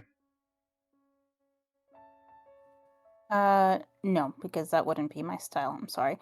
I would try to Beam find would. another way, side way, either window or door or a Okay. hole she can crawl through. Beam would just walk straight through the front door. They have no Revan. I fear. figured somebody would take that advice. Yeah. That they would serve as a good distraction. Yeah. Revan walks beside you. All right. So let's deal with this. What order would you guys like to take this in? I have to go at 1. Would it be alright if I start us off? Fine. Sure. Do it. All right. So you are approaching the second level of this temple here. I'm going to put you on the map, and then everybody can tell me whether or not they see shit. Hi. Alright. I finally got the picture I've been trying to send you guys. It's there There if you you go. want to view it.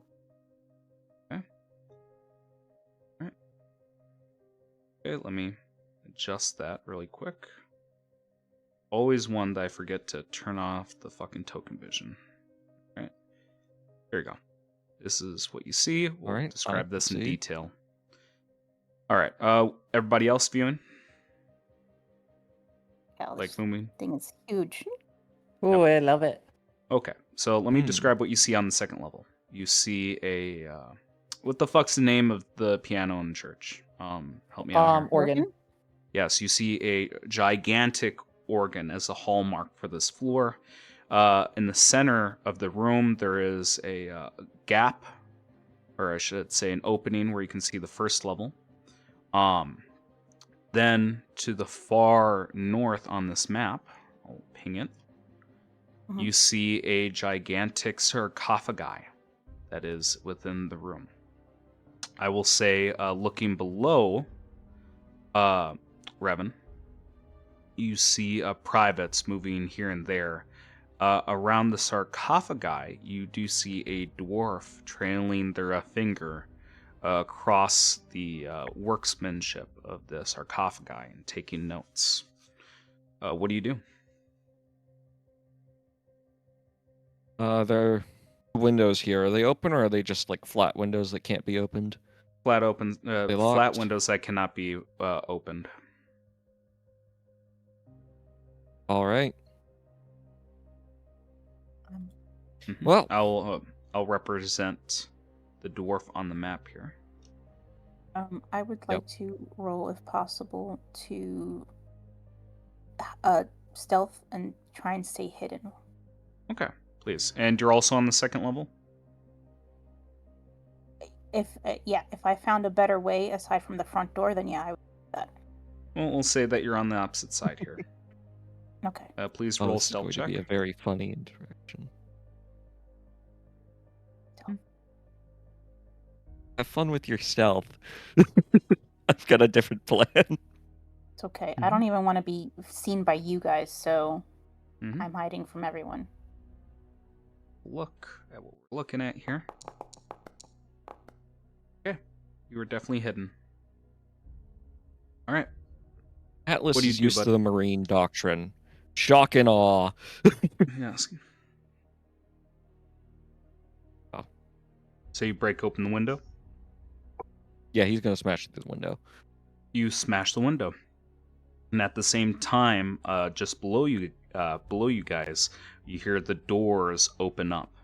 And Moomin, what do you say walking alongside Revan as you see, I believe, 8 privates? Got one liner?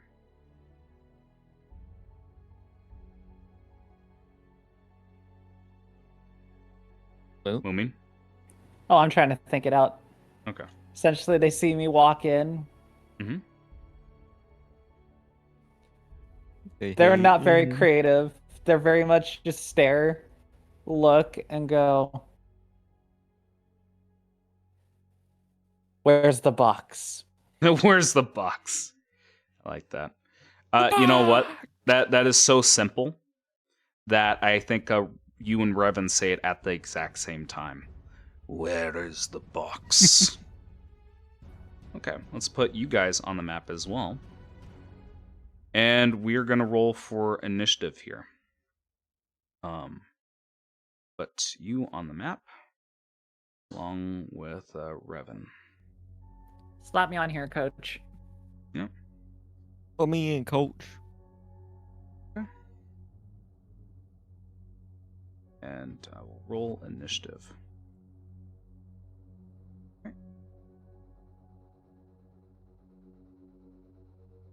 Okay.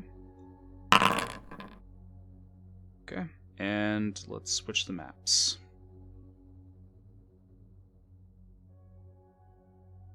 Okay. Okay, we start off with the first private, as they will take out a flintlock and rush forward here.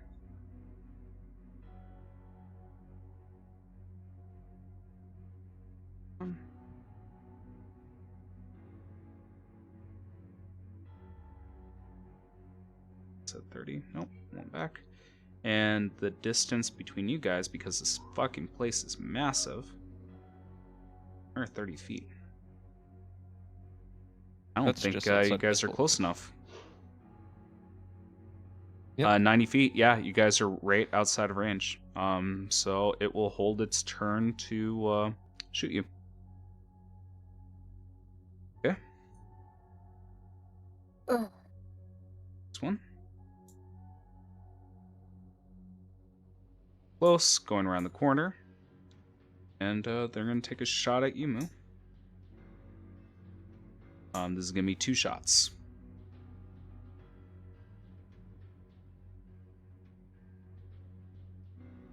Yep.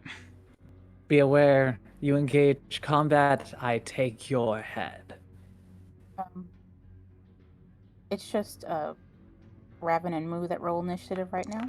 Yeah, we're going to quickly handle theirs. It won't take long. Got it. 1 hits. Correct.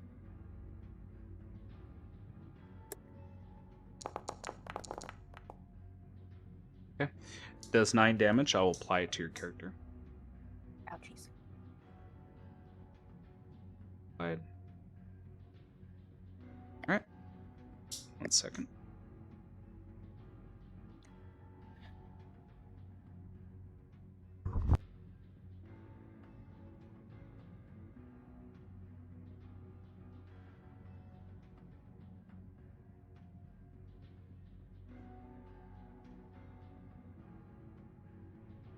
All right.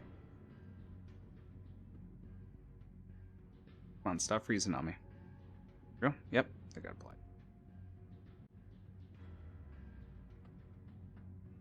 All right. Again, 2 shots ring out. Then it's Revan's turn. He runs up to this guy. And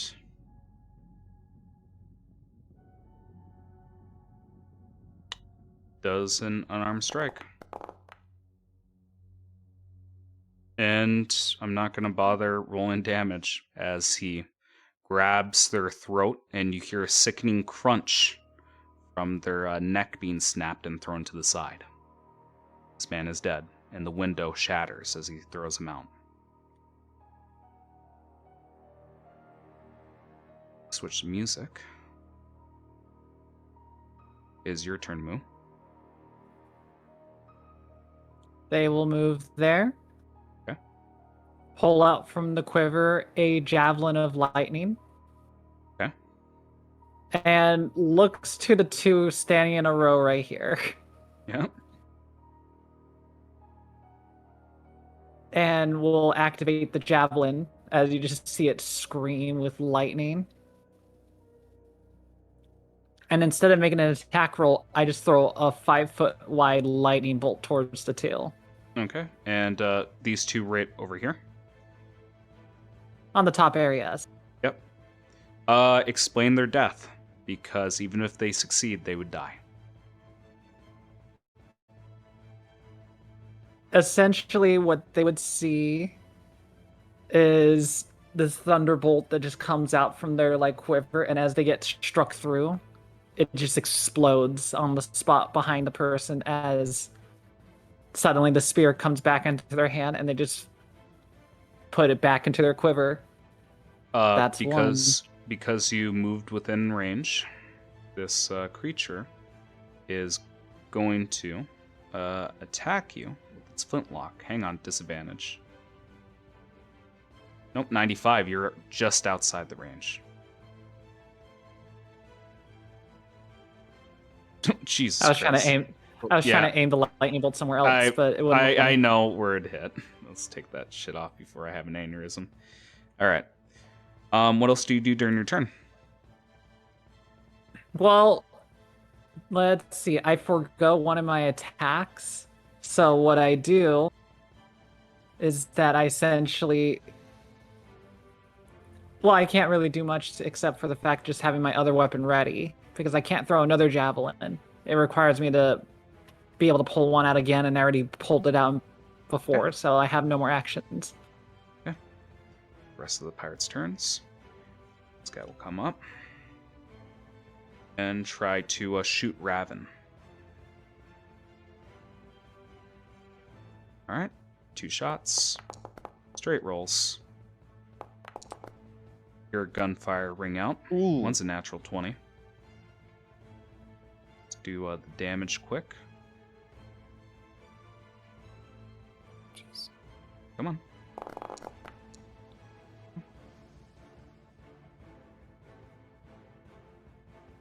Okay. That's 29 for the crit. It's not supposed to be another crit, but that's fine. I'll take the first 2 dice. Okay. Now looking at Raven.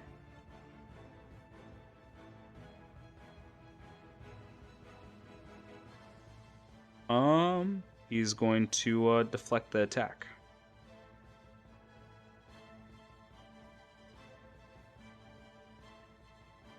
Which one?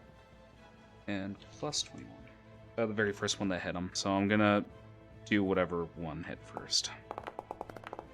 The crit. Wait, no, Okay. the crit was second. Negates the... Oh, well, negates the first attack. And he is going to send it back. So the 18. Yep, the 18 gets sent back. And, hang on.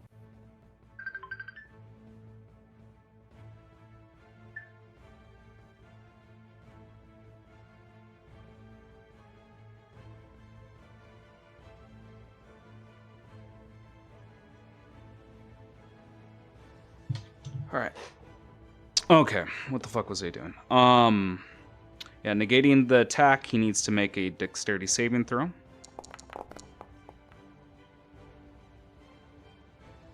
All right, 10 gets sent back, and instantly dies. So the first attack does 30 damage to, or not first attack. The very first attack that gets thrown to Revan gets sent back and pierces the pirate's throat, and he does not get a chance to, I should say through the eye. See explosion of blood paint the window, and doesn't get a chance to make that second critical attack. Weak. They're all so weak. Alright. Next one's turn. Up.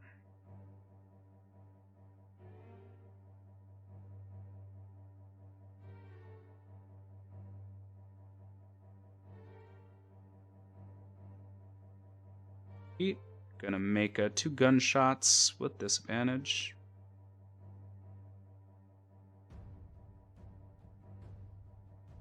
I didn't think these mofos had cool weapons like that. Yep. Well, that's a thing for you guys to look over, because they shouldn't have things like that.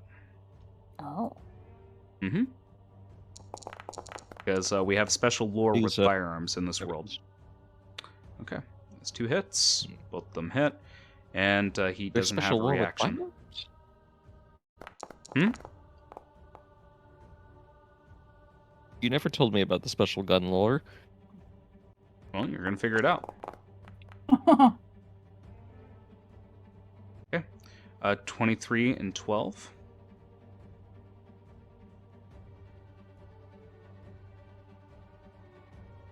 Revan is not bloodied yet. Next one's turn. Gonna sprint forward. And the one after, move in position. And this time, make attack against Mu, disadvantage. Throw your lives away. I have no fear fighting those that are fools.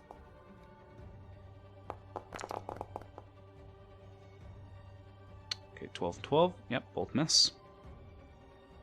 All right.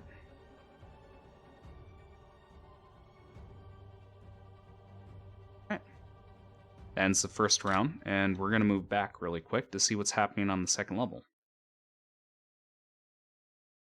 Okay. And we're going to roll for initiative here as we hear the glass breaking. Roll me. Not roll me. Can you tell me if your initiative already applies your racial feat? Is this for me? Yes. I believe it should. It should be 10. But with advantage. Yep. Wow. Yep, and it automatically did it. All right. So let's I rolled go back to awfully. it. Okay. Again, we're treating this as if it's round 1. So again, round 1, round 1, round 2, so on and so forth. Okay. All right. Deanna. Okay. Trying to see who's around me. I'm hearing the commotion downstairs, right? Yep. Right, let them do whatever. Let them cause a scene. I want to make my way towards Thorfinn. He's over here somewhere. Yeah. Okay. Yeah, I'm gonna still stealth. By still making my way towards Thorfinn and listen his extra commotion be my distraction that I need. Okay. So what do you So do I'm on your just going turn? to You're outside. The window's Yeah. right before you. Maintain my stealth and move closer. Okay, how do you do that? Like I described with Tyler's window, is just flat panel windows, no latch, no opening. I'm going to quietly and steadily open it, and 1 foot in, and the other foot in, slide But down. no, Are you Nita, opening that's what. the flat Yeah, glass that's pane with no lock? yeah. Oh. That's what I'm telling you. Is there is no opening. It doesn't open up. It's like the classic cathedral, like panel windows. Hence why Atlas punched through it. Oh, I have thieves' tools, right? So I have what, glass cutting tools? There you go. That's what I like. Yeah. Yeah. No We're need going for a full check. espionage here. It happens. I'm just gonna require an action. Does that sound fair to Sure. you? Okay. Yeah. An action. You cut through the glass. You get in. What do you do next? Can I use my movement left to stay towards the shadows, please? Yep. You just have to use a half movement when stealthing. You can also use your bonus action dash to give yourself a full 30. No, because I don't want to. I want to be quiet as possible, so I'm just gonna. No, walk it ahead. won't dispel your it won't draw attention to you. It's just added Okay, then movement yeah. that you get. I'll take it. It- It's just So 45. what makes it quiet is the fact that both of your dash and regular movement is cut in half. So it'll be 15 and 15. Just 30 in total. Yep, 30. So make it in.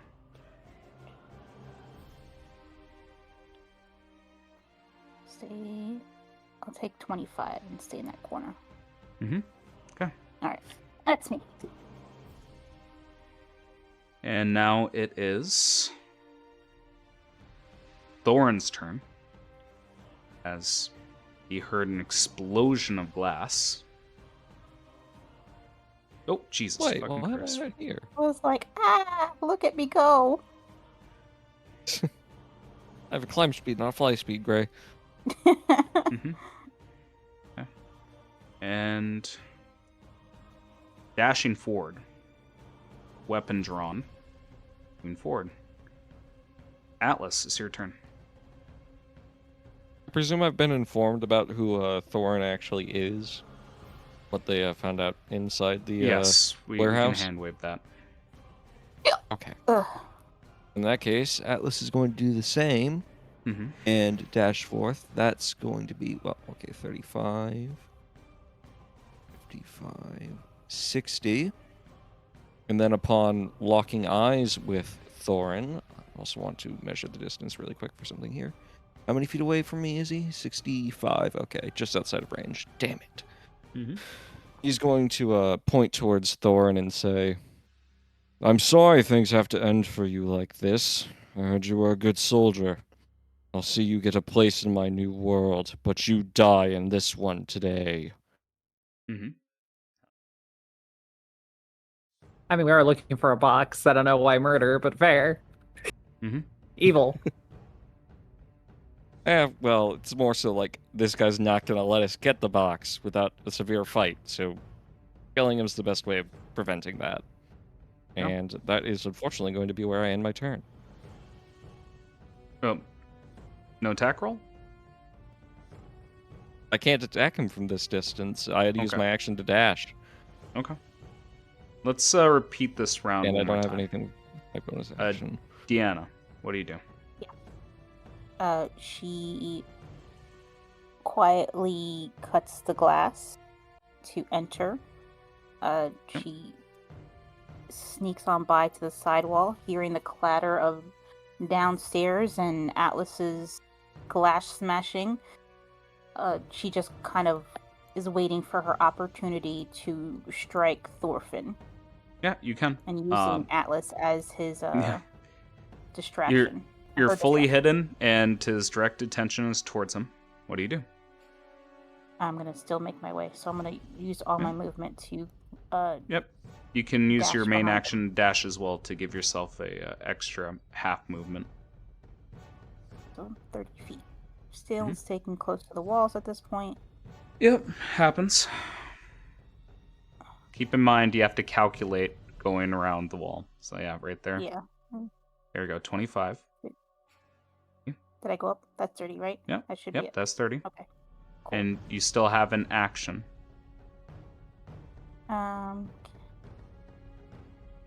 Let me see how far my hand crossbow goes. If memory serves, maybe 30-90 for a hand. It's 30 to 120. And how far is 120. Thorfinn right now? 102. 105. So you could roll with the disadvantage, unless you have a feat to negate that second penalty.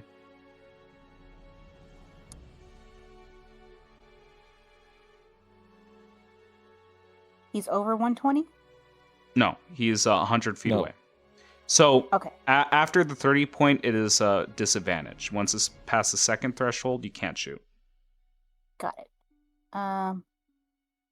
I will take the disadvantage, but then I will...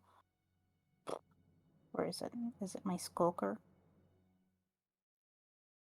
I don't want to lose Sneak attack. my stealth. No, it's Oh, it allowed, I believe, Skulker, if you miss, you don't sniper. There we go. lose your position. Yep. Yes. Yeah, make the attack. Okay. I used my movement. I have an action. I will fire off at him. Yeah. Do I have a bonus action still? Because then I'll use it to... You use your bonus action to dash. Got it. Then that's fine. I'll just fire off regular. Yep. Disadvantage. Sorry. Your timer is blocking from me clicking. Go. Hover above the timer, like right above the number, Uh-huh. and move it. No se puede. You have no option of moving the timer at all?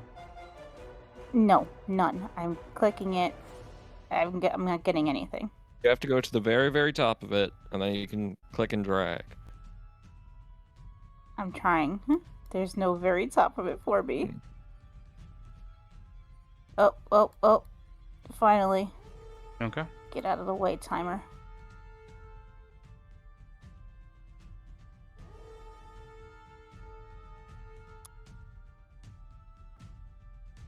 Do this, I have to click him, right, for targeting. Just hover and press T. Okay. And not this time, Gray, but whenever you have a chance, can I have that bar at the bottom, please? Oh, yeah, I got you.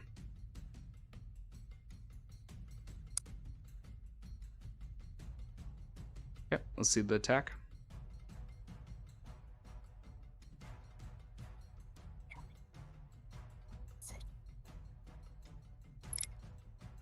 There we go. Crossbow.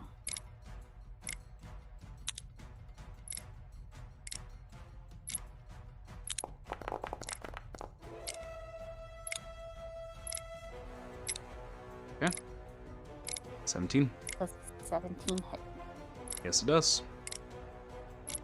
Okay. The damage.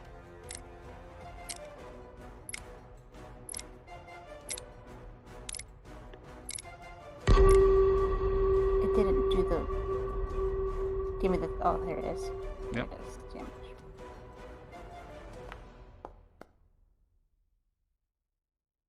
Okay, 12 damage. And you bloodied him. Okay. That's it for me for right now. Yep, grievous And I'm wound. sorry that took a giant chunk of Fine. time. Alright. It is now Thorin's turn. And he sees both of you. He is going to take the dodge action and begin to retreat. You said even me? I believe you're still revealed on a successful hit. I believe Skulker prevents you from Yes. being revealed if you miss. Okay. But that's Yes. just from memory.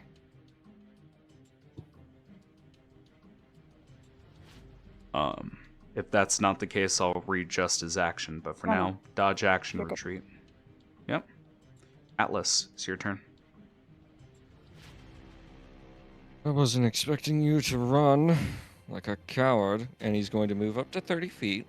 And is he within 120 feet of me? I believe so. 70 feet. All right. Then he needs to make me a dexterity saving throw as I hurl my hammer into the air and it comes crashing down upon him like an explosion. 24. All right. Well, he'll take half Oh my damage. god. 6d6 fire. Dexterous motherfucker. Yep. He How do you will kill take. Thorin? So as he turns to try and run away, Doreen,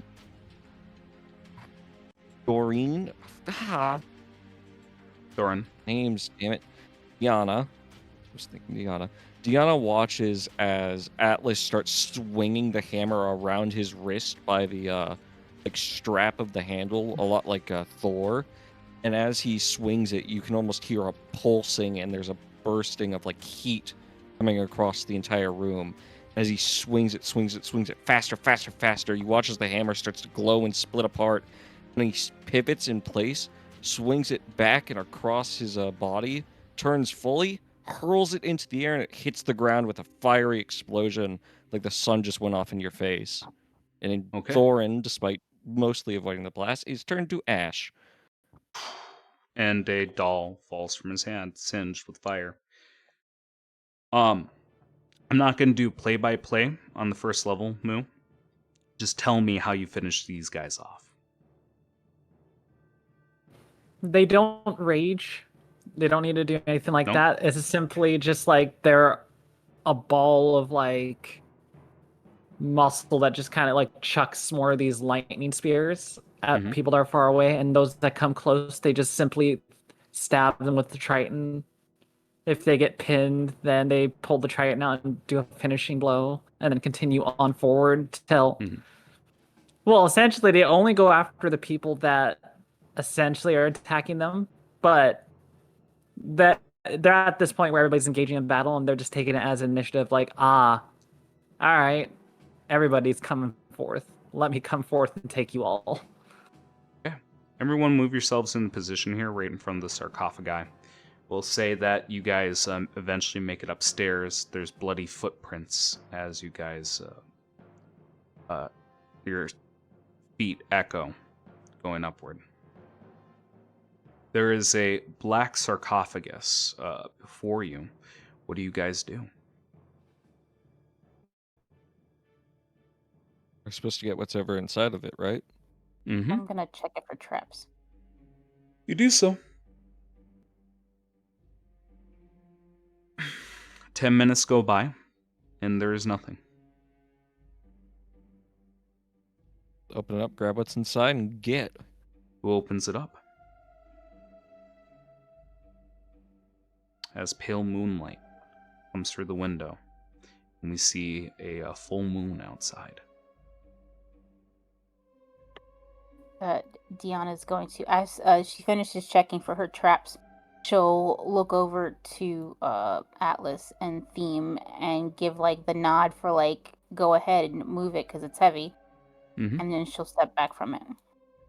Okay. Atlas will go to one side. I presume Veem's going to go to the other. Mhm. Just kick it off. Yeah. You guys kick it open, and there's a musty smell that fills the air. Dirt begins to plume out, and within you see a linen-wrapped body with a tattered cloth, and on its face is a mask made of ivory. And I will show you guys what this is. I want somebody describe what they're looking at here. Oh, cool. I gotta go. Yep, go ahead. No, I mean, I gotta go. So you all have Yes. a good one. Yeah, have a good one. Bye-bye. Describe what you see. You said it's made of ivory, right? Mhm. So it's like this carved ivory with horns, and it's got these intricate, like filigree portions. It kind of looks like it's carved into like a troll face, and like it's got, is that hair or like greenery from the sides? We'll say like moss. Yeah. Looks at this thing, looks to their, Deanna. I don't think this is the one that burns. No, You are correct. it will not burn the world, but it will cover it in smoke. And Raven puts down its hood, I should say, and you finally see their face as you see bark and leaves and mushrooms decorating its body. It is time that we become one and many. Are you serious? Is this Moffat's old body? You see this treant figure bringing its hand down, pulling off the mask, and slowly putting on the mask to themselves. And its body begins to move and change and morph as it puts on the liminal mask. But before that, let's talk about the body itself. As it begins to twitch and move as if it just got activated. And let us take one moment, because I have one more thing to show you guys. Gosh dang it, Moffat. Definitely Mavet. Yeah.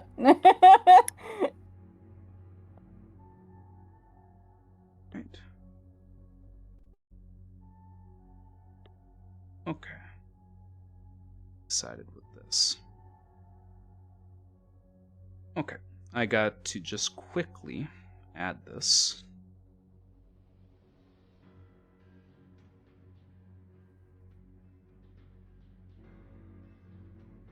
Alright, yeah. Then I can put it right here. By the way, I think Veem's gonna try to look for this guy that might have been murdered by Atlas because they were hoping to ask them questions. But if they don't have questions, they'll probably just look through their belongings to see if they have answers.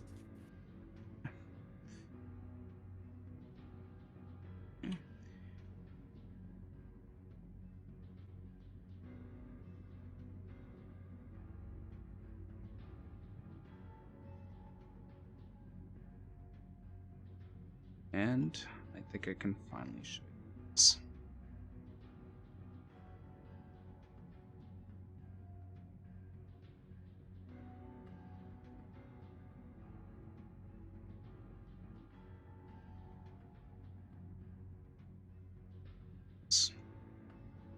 Alright, this is what Raven looks like as he puts on the mask.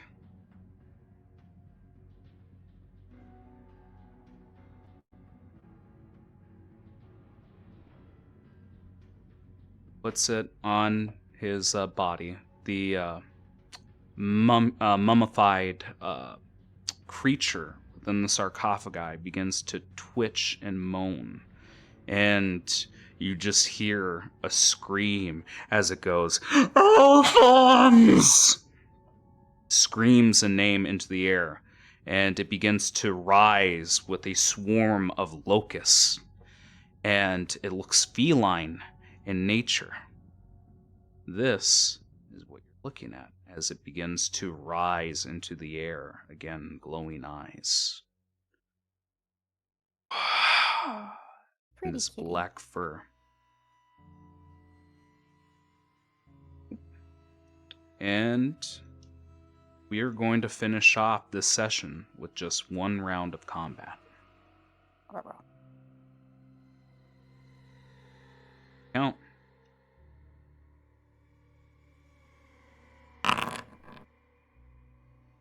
Right. Deanna, it's your turn. Okay. And he hasn't acted yet, right? No. Okay. I can use my sneak attack. But I might expend one of my sneak attack dice for my cunning action Okay. and use it for sorry. I have so much stuff in my features, it's not like a Leo at all. Oh, here we go.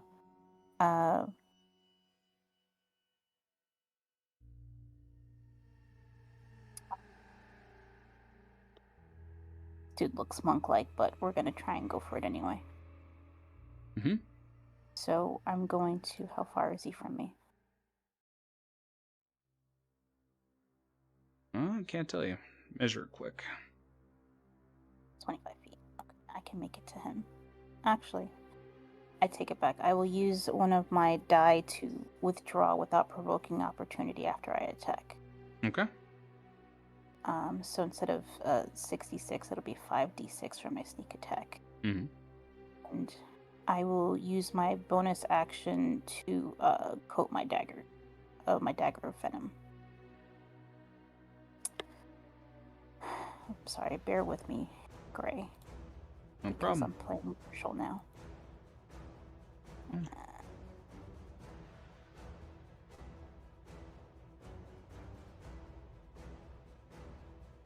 Yes, usability.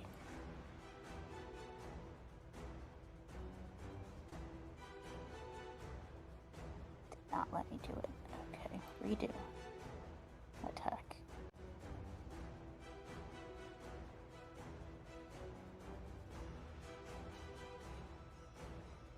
I can't remember. If he hasn't gone yet, do I do it with advantage? Or is it just full sneak? You're an assassin, right? Yeah. If they don't see you, you have an advantage, and then what happens is that regardless of whatever you do, if you hit them, it's a critical. Got it.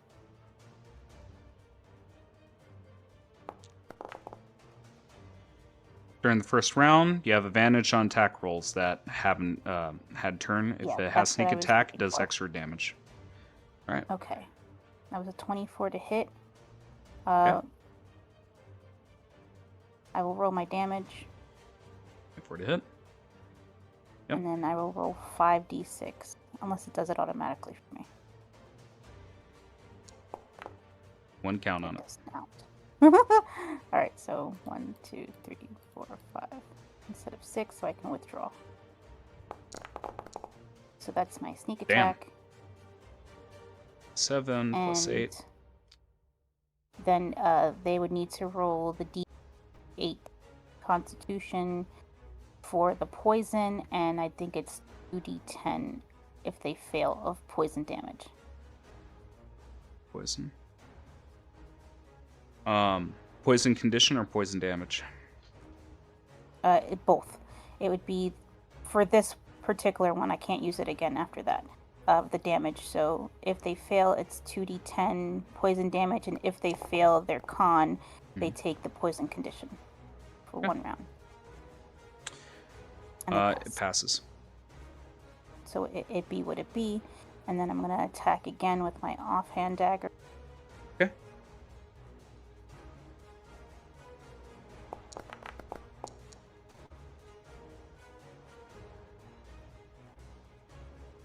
Oh, that was supposed to be advantage, right?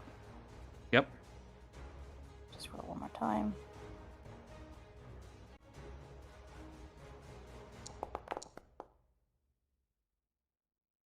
So I'll take that. 19. Okay. Give me That is a hit.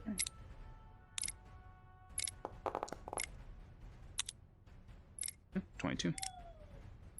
Okay. All right. And so I would have approached them. Please move me. Son of a bitch. And then I would withdraw from them. So pretty much going back to my original position. Got you. You so.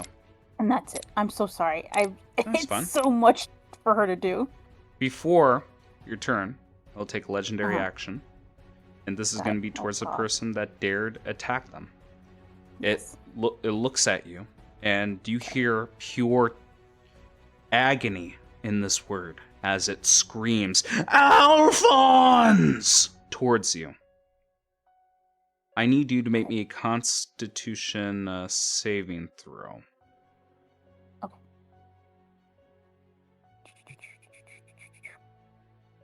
Actually, everybody does, with the exception of Raven.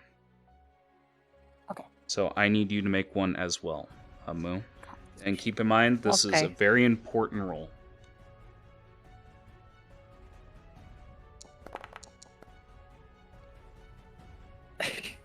Sorry, I'm laughing, Gray, because you know how we were making jokes about like not being able to reach it.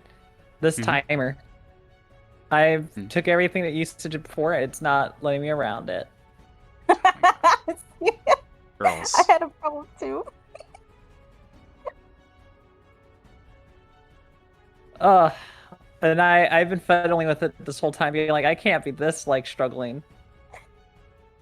I was. All right, let's see if I can make this one. I got actors. There we. Mm-hmm.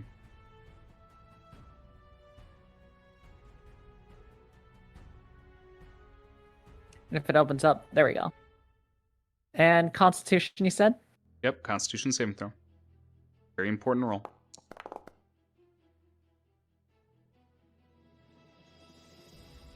Are you satisfied with that roll? I really can't do too much after that, unfortunately. Yeah, I'll give Moo my inspiration. Yeah. Would you You want me like to roll it to again? re-roll? Well, do you want Yes, to? please. Keep in mind, it's not with advantage. That's fine. I'll reroll Okay. just for funsies. Oh my god. 16. I tried. Now, here's the funny part. The DC was 16. So I was really worried that you would have made her fail by doing that reroll. But you guys avoid being stunned by this creature. All right, it is your turn, Moo. So, is our boss guy looking like he's ready to throw hands on this person? It looks like something dramatic is going to happen at the end of this round.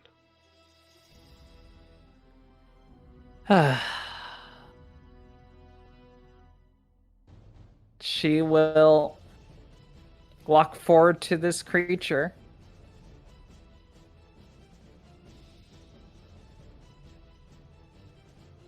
And then you will see her with her shield and Triton just being like, well, time to put the kitty down. Okay. Not raging at all yet either. They're just going fully at it. Okay.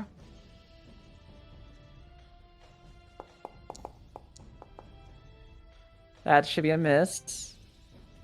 Does miss. Oh, I should have reckless. Oh well. You can roll with advantage. You can reckless all this. I needed that reckless then. Look at that. Okay. Yeah, Alright, we'll then say let me- we'll say that both those rolls were for the first one. It's a miss. Let's see the second one. Roll with advantage. Okay. Natural Nice. 20. Alright. Now, let's see if I can click the thing.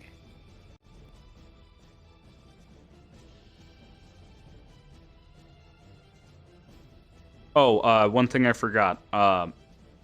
Nita. Roll me Constitution saving throw. Again, this is very important.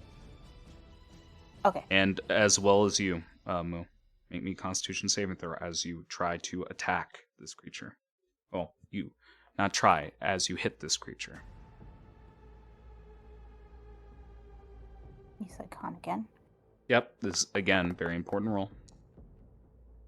Oh, girl. Well, Oh, girl. I mean, Do that's that okay. damage, Moo. You were both stunned by this creature. Trying Whoa. to wait, why did I do go my back? damage, but it won't let me do it. Because It's you... the only one Hang on, Nita. I moved you there because you moved there to perform the attack, and that is when it would have procced. Is when you did damage. So you were stunned right there. Well, actually, no. Move yourself back because I'm misremembering. Stun does not take away your movement.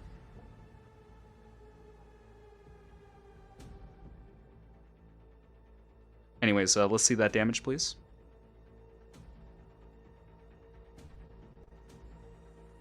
Trying to get it working.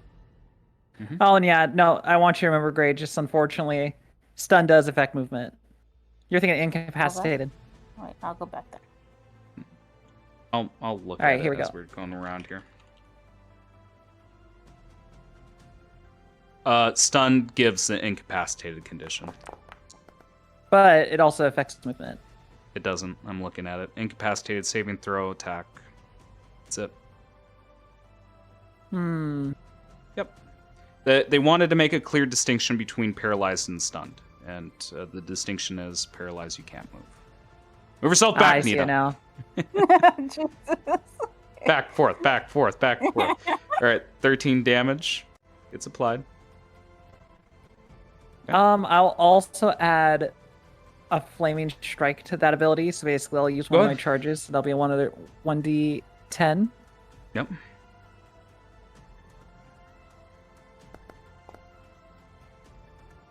Making that 21 instead. It's additional 8.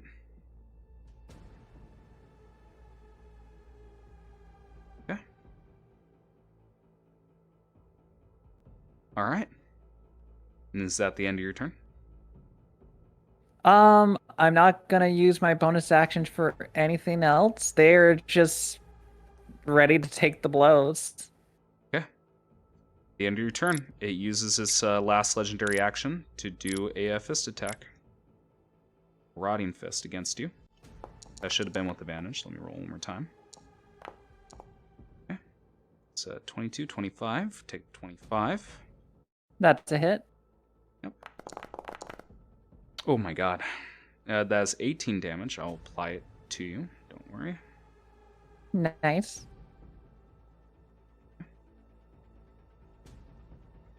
Let me just make sure I consume this. There we go. Yep. And you need to make me... Actually, you don't.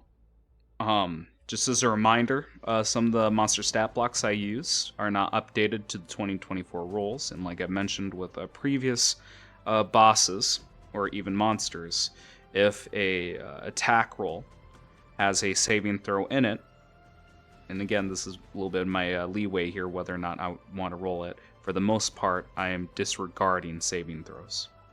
In this case, you will be losing your maximum HP equal to 3d6. I need you to go on your sheet and deduct 10 from your maximum as your body begins to wither. Is this permanent or no? For 24 hours. All right, cool. It is the cat named Dust's turn. It is going to use this multi-attack against you.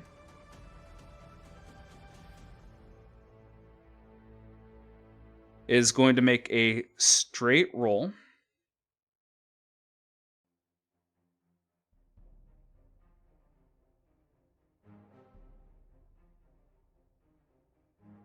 Yep. It's unfortunate, but it is what it is. It is just going to make 3 attacks with its Rotting Fist. It doesn't want to use its other ability yet. These will all be with advantage.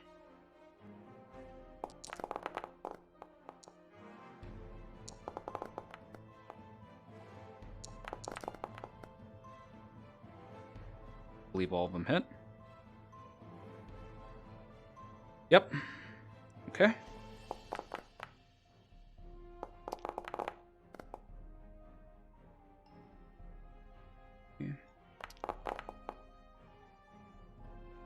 That's 13, 15, and 12.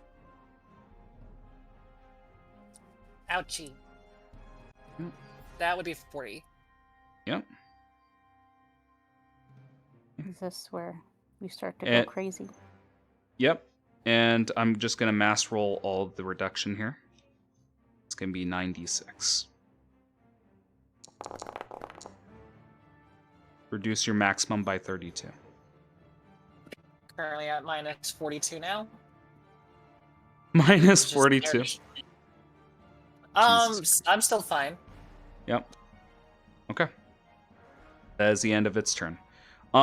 Would you guys like to go on for one more round, just to play with your characters a little bit more, or is it a little too long I'm for you? okay because I'm good to stay. It's hard. She's so much harder, I think, than Oluya's character. Moo, would you be okay going one more round? I am okay. We'll make it a quick one because I know my thing is like that. Yeah. No, that's perfectly fine. Let's just do one more round and just try to think of what turns you girls want to do here. Yana, final round. Okay. Same thing. Get in, get out. Use my bonus action to equip my weapon. I can't use the 2d10 poison damage this time. Wait, no? I do need to double check something. We're both stunned. How long are we stunned? It says... Because if so, it might be better just to end it if it's already stunned for a while. Yeah. Stunned until the mummy's next turn. This was his turn. Yep, so you guys no longer have the stun condition. Okay. Bonus action, coat my dagger. They'll still have to roll the DC for the poison condition, but they won't take any of the poison damage if they fail. And I go. Boop. I will still use my 1d6 for withdraw, so it's 5d6.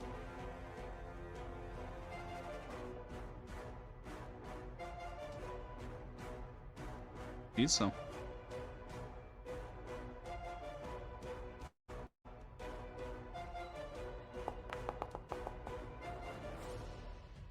$18 is a hit.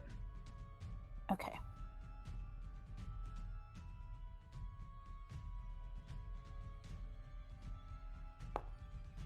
You get that sneak attack damage. 11. Like I said, I'm going to take one of my sneak attack dice, making it 5d6. 2, 3, 4, 5. Okay. What's the total here? That'd be 32? 2, yes. And then the DC 18 Constitution. Okay. It is almost bloodied.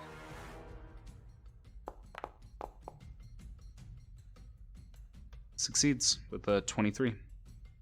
Okay. Anything else? And then my Vicious Dagger.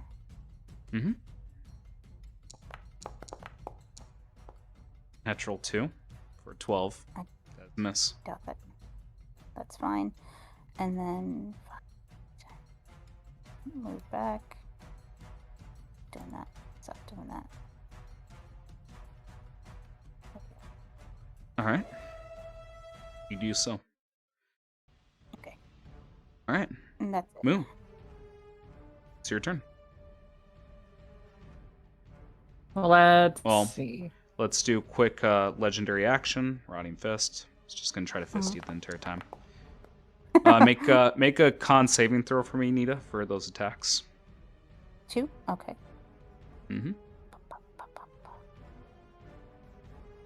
Successfully hits you.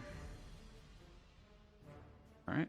That's going to be 15 damage. I'll apply it to you. And let's figure out that That's additional 8 damage. Success. Make me one more. 2. Oof. I'm stunned again. Stunned. All right. Okay. All right. You remove 8 from your max. All right. Now it's your turn. All right. Let's see. Let me make sure I'm doing things properly. All right, fine. I will rage as she will look and be like, nice. Someone worthy. You could say Kitty has claws.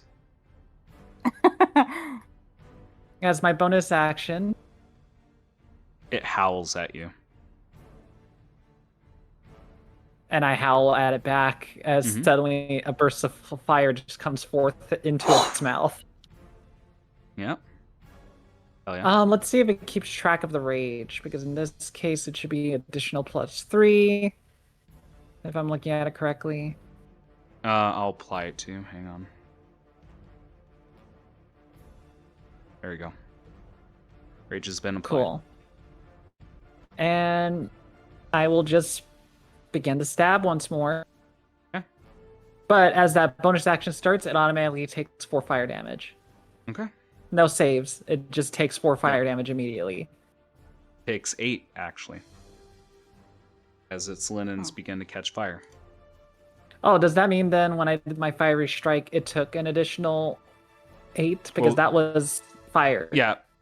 So again, yeah, I'll add an additional 4. Cool. All right, then. Poking it with my trident, because I'm not going to pull out a sword or my axe yet. Mm-hmm.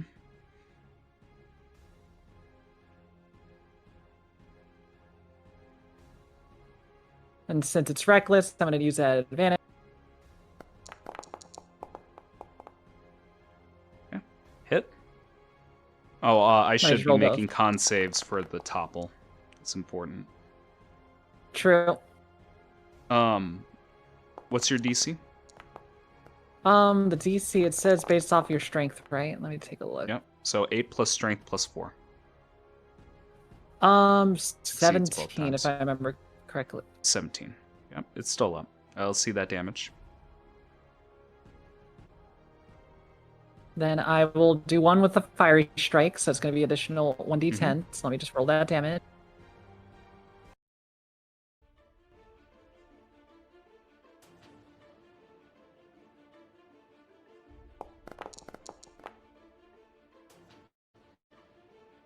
Okay. So let me see what that d10 is. I rolled. I'm trying to take a That'd look. be the fire damage. Yep. So from the looks of it, I rolled a 9. So that'd be 18 if it's vulnerable. Yep. So All right. 18 plus 16 equals 34 damage, and then I'm going to do the next attack. 4. I already rolled to hit. So that one Yep. was 21, so I'll just do the next hit. Is bloodied. 11. 11 damage. Okay. Is that the end of your turn? Yes, and it has advantage against me. Okay. At the end of your turn, you see it use its legendary action to turn into a whirlwind of locusts. It splits itself apart. There's buzzing all around the room. And we look towards Revan as he is growing larger. His shadow from the moonlight is casting darkness all around all of you. Locusts swarming around the room. It's almost like one of I'm trying to think of it. One of the curses that you'd see in ancient mythology. And as the body grows and erupts through the roof of this cathedral, we see this tree growing and growing, producing smoke from its mouth until it grows to a gigantic size, larger than a mountain. All of you are being pushed away from this creature, erupting outside the window, being burst through walls, and this is what you see.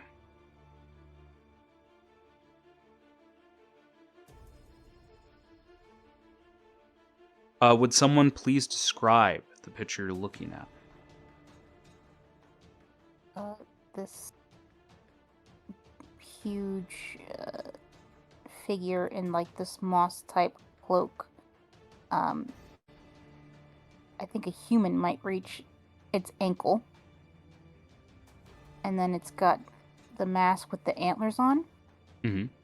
Kind of looks like the hollowed out tiki faces Mm-hmm. with like deer antlers. Yeah. And this creature grows even larger than the size that you're seeing until it's mountainous.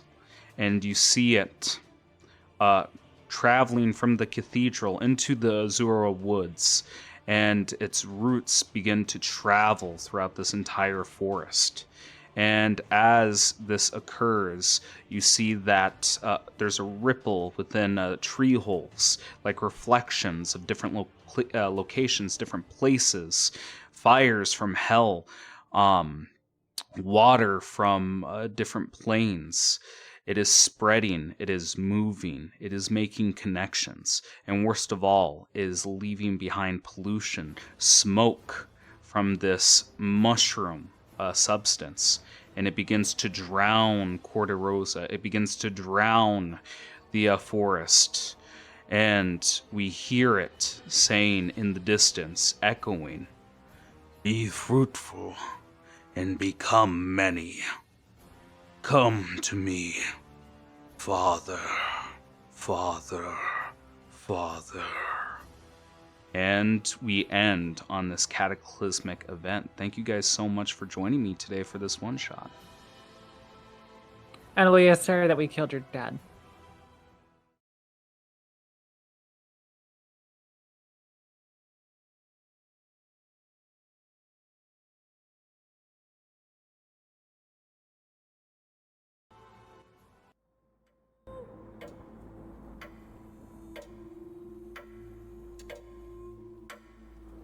This has been House Common Blood. The intro and outro music is Oh My Dog by Savick, and any other music and sound effects used in the episode are royalty free. Credits can be found in the episode description. Please review us on whatever podcast listening app you happen to be using. And if you like us, tell other people. Word of mouth is the best way for us to grow. Thank you for joining us. Hope to see you soon.